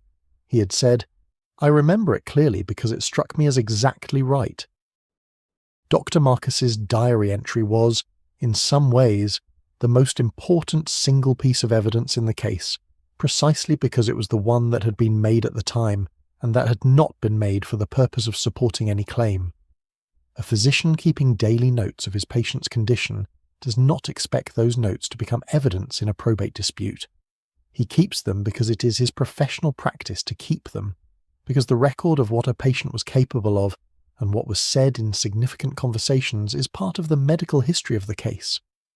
Dr. Marcus's entry for January 14th, 1896 described the patient's condition, his lucidity, and the substance of what he had said in the course of the evening, including the specific direction about the Marlborough Street house. It was 2 paragraphs in a physician's measured prose, dated and in ink and entirely matter of fact. Mrs. Brand had known, when she gave her statement, that what she was doing was unusual for someone in her position. Domestic staff did not typically become witnesses in estate proceedings involving the families they served. The conventions of the era were quite clear about where domestic staff stood in relation to legal matters affecting their employers. They served when called upon, they did not initiate, they deferred to the authority of the family and the attorney. She had given her statement because she had been present and because what she had witnessed was clear, and because she had known Arthur Hale for 18 years and understood, with the particular understanding of someone who has worked closely with a person across a long period of time, what he meant when he said something. He had said the house on Marlborough Street was Dorothy's. He had been clear. She had seen him be clear about things throughout 18 years, and she knew what it looked like when he was being clear. She said so. She said it once, in 1 page, in her own plain words. The house on Marlborough Street, which Dorothy occupied for 31 years following the probate decision, was a handsome brick townhouse in the Back Bay style. 4 floors, with the formal rooms on the 2nd floor and the private rooms above, and the kitchen and service rooms below. It was not quite large enough to require full-time staff, but large enough that Dorothy engaged a daily housekeeper and a woman who came twice a week for the heavier cleaning. The upper 2 floors were arranged as 2 self-contained apartments, with their own entrances from the back staircase, and it was these that she let to tenants whose rent provided the income she'd mentioned when describing her plans for the property. She was not a person who accumulated things for their own sake. The house was furnished with what had been in it when she moved in, a combination of her father's furniture, some of which she'd grown up with, and some of which had been purchased for the townhouse when her parents married, and a few pieces she added over the years, chosen for comfort and usefulness rather than display. The parlour where she read in the evenings had 2 good reading chairs and a lamp on a stand between them and bookshelves along 2 walls, and on the mantel above the fireplace a clock that had been her mother's and that she wound every Sunday, and beside the clock, for a period of several years after the probate proceedings, the 5 witness accounts in a folder, Dorothy's own, Charles's, Dr. Marcus's, Mrs. Brand's and William's, that she had kept not as trophies, but as a record of what had happened. She eventually put the folder in the bottom drawer of the writing desk in the back room, under other papers, and left it there. She did not need to consult it. She had been there, on the evening of January the 14th, and she knew what her father had said. The folder was simply the evidence that she had been right about what she knew, and she had never doubted that. The folder was for the record, and the record was complete. She died in the house in 1927, at the age of 60. Her will left the house to the Boston Girls' School, with the specification that the income from the property be used to fund scholarship places for students who would not otherwise be able to attend. The school accepted the bequest and administered it conscientiously for several decades before the building was eventually sold, as buildings eventually are, and the endowment continued in the form in which all such endowments continue, as a fund whose original connection to a specific house and a specific woman and a specific January evening has become a footnote in the institutional records if it appears at all. What Arthur Hale said that evening has not been preserved in any institutional memory. It has not been quoted in law reviews or cited in subsequent cases. It exists only in the 5 accounts that were submitted to the court in 1896 and that remain in the Massachusetts probate records for that year, folded, in a folder, in the archive where such things are kept, when no one has particular reason to look at them.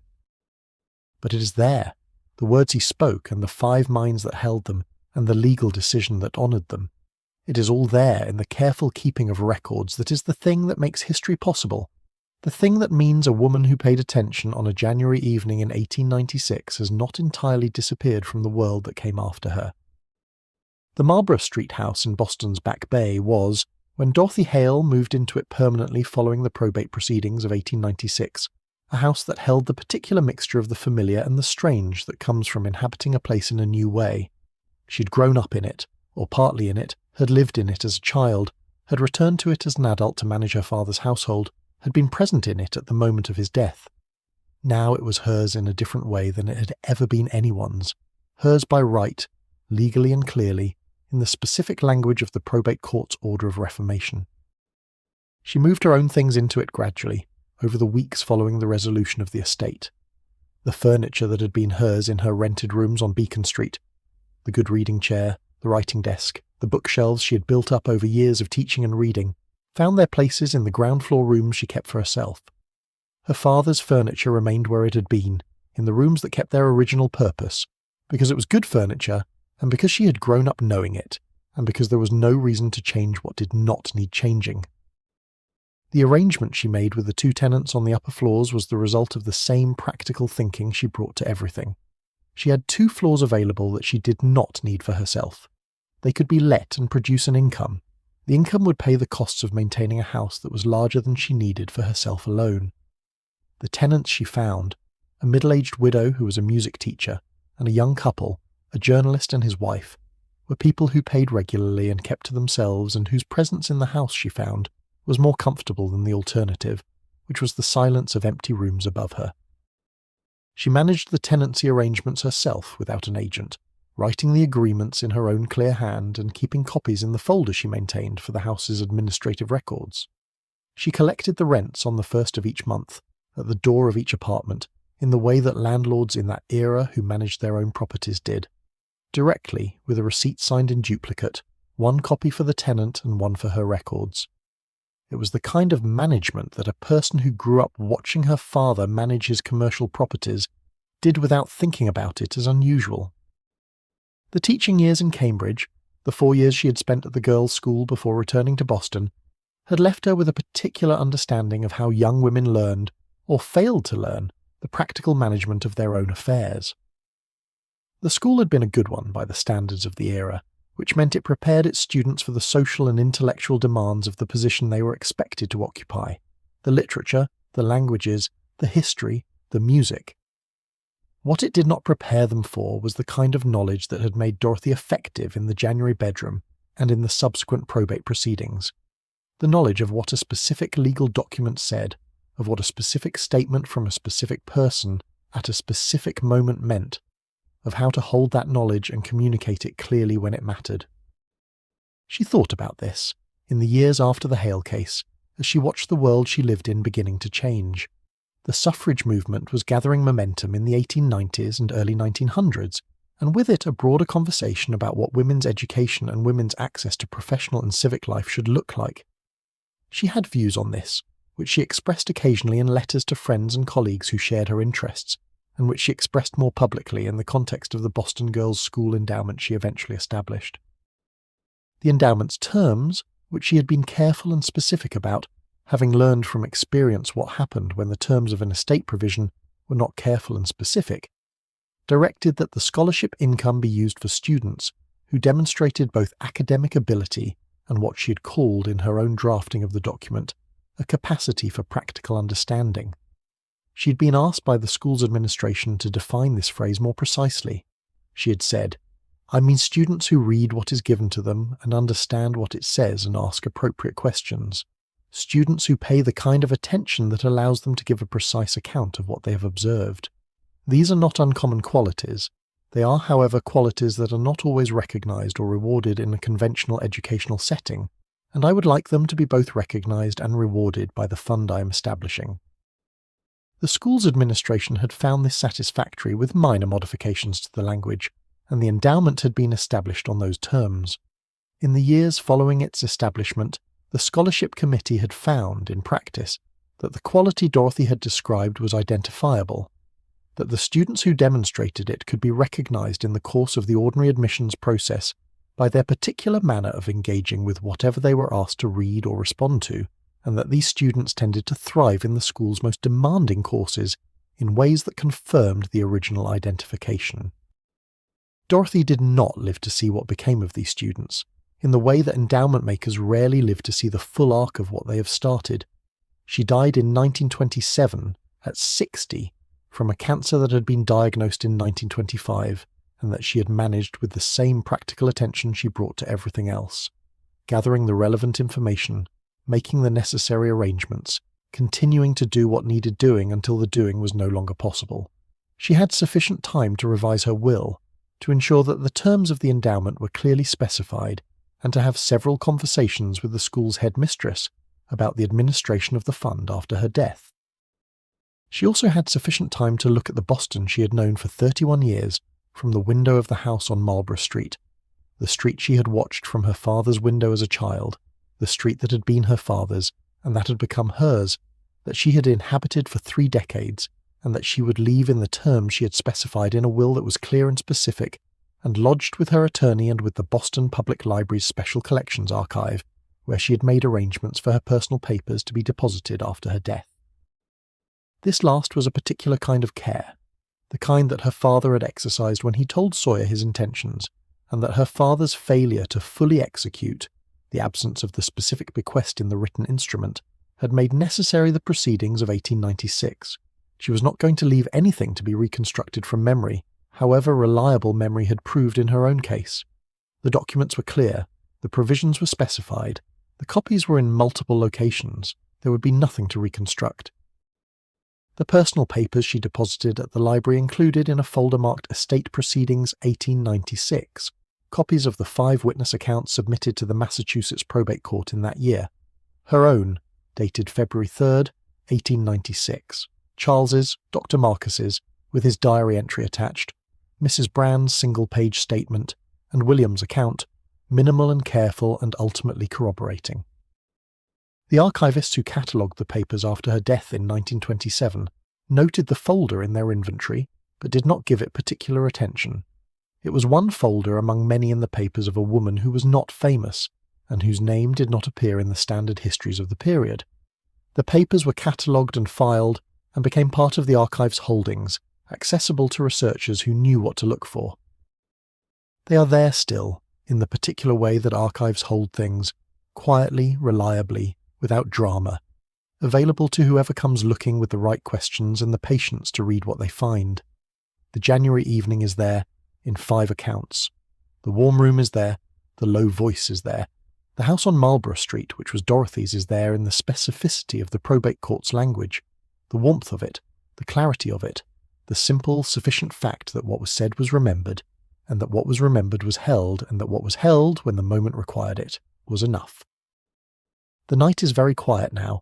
The houses on all these streets, Spruce Street and Farmington Avenue, and the Shenandoah Valley Farmhouse, and the Marlborough Street Townhouse, and the Cleveland House, where a Sunday afternoon's explanation held across 7 years, have gone dark and still.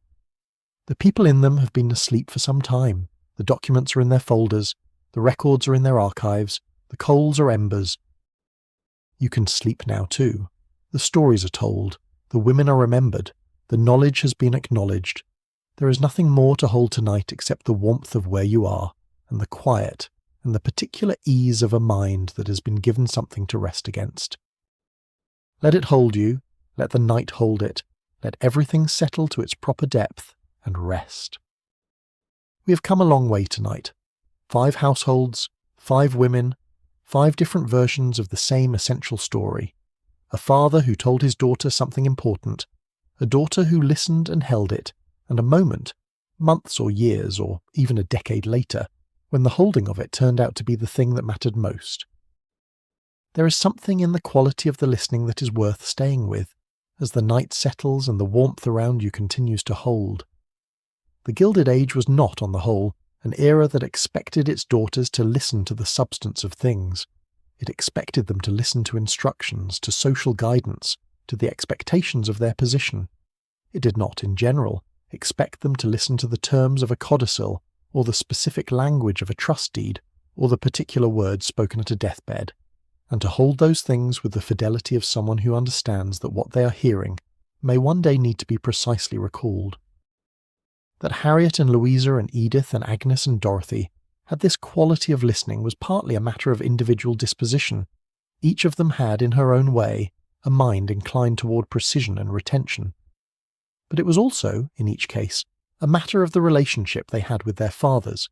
These were men who had made a choice, quiet and largely unremarked upon in their era, to treat their daughters as people whose understanding of their own circumstances was worth developing. They had read wills aloud. They had explained trust provisions on Sunday afternoons. They had said, "Griswold has a copy." They had, in one case, stayed present long enough in his final hours to say, clearly and twice, that the house on Marlborough Street was his youngest daughter's. The fathers are as much a part of these stories as the daughters.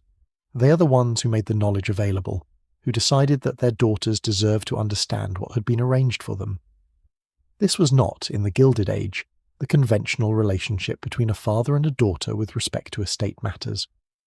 The conventional relationship was one of benign provision. The father arranged things, the daughter received what he arranged, and the specifics were someone else's concern. These fathers had, each in his way, departed from that convention. Perhaps they had seen what happened when daughters were kept in ignorance of their own provisions, and those provisions were subsequently subject to revision or disappearance. Perhaps they simply valued the particular quality of mind they saw in a specific daughter and found that sharing information with her was a natural extension of that valuation. Perhaps they had, in some less articulable way, understood that the world was not entirely reliable, and that the most reliable protection they could give a daughter was not the provision itself but the knowledge of it.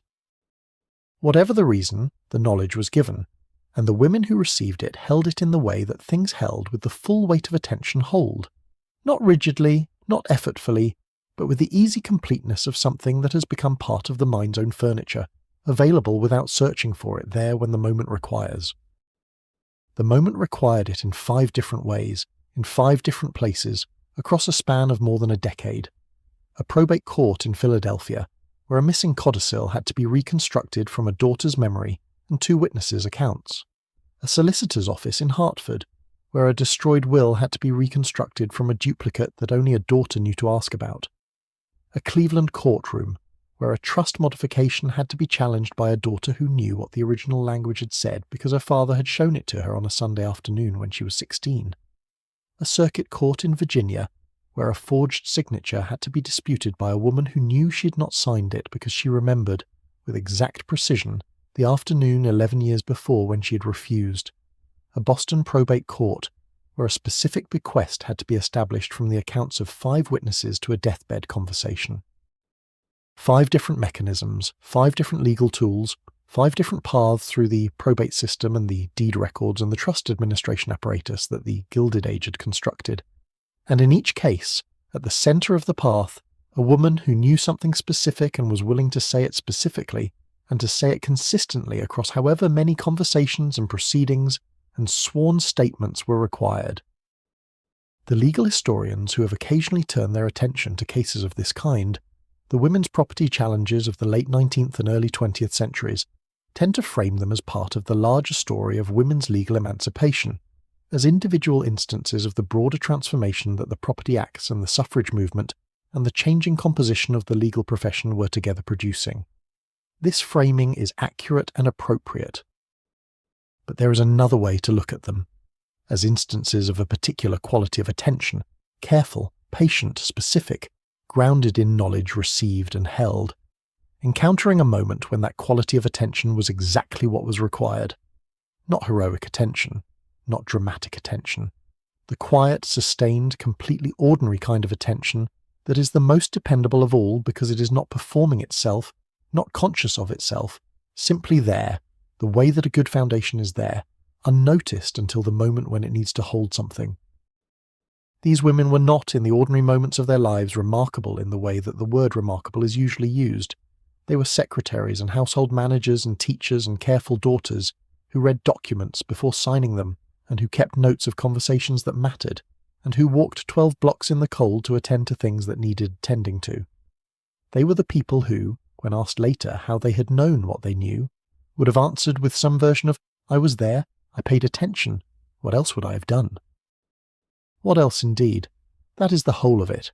The paying of attention, extended over years, in the ordinary moments of ordinary lives, producing at the necessary moment a kind of knowledge that nothing else could have produced and that nothing could be substituted for.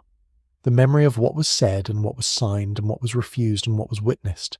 The knowledge that held. The parlour is quieter now than it was when we began. The lamp has burned low, not out, not quite, but lower. The coal in the grate is holding its last warmth, the kind that stays even when the visible flame is gone, the kind that comes from the deep bed of embers that doesn't look like much but that you feel against your hands when you hold them close. The escritoire in the corner is still, the papers are in order, the pen is in its tray. Outside, the street is entirely quiet. Whatever hour it was when you began listening to these stories, it is later now, and quieter, and the sounds that remain are the sounds of a world that has settled for the night. Let yourself settle too. The 5 cases have been told, the 5 women have been remembered, which is the thing they deserved, which is the thing we owed them, which is why these stories exist. They paid attention in their own lives, and we are paying attention to theirs. And in this small way, the quality of attention that made them who they were is still present, still working, still holding something that would otherwise be lost. Close your eyes if they are not already closed. The warmth of the room is real. The quiet of the street is real. The night is long, and there is nothing that needs to be attended to before morning. Let the stories settle into wherever stories settle when you are done with them. Let the names become shapes, and the shapes become warmth, and the warmth become the particular comfort of a mind that has been given something worth holding.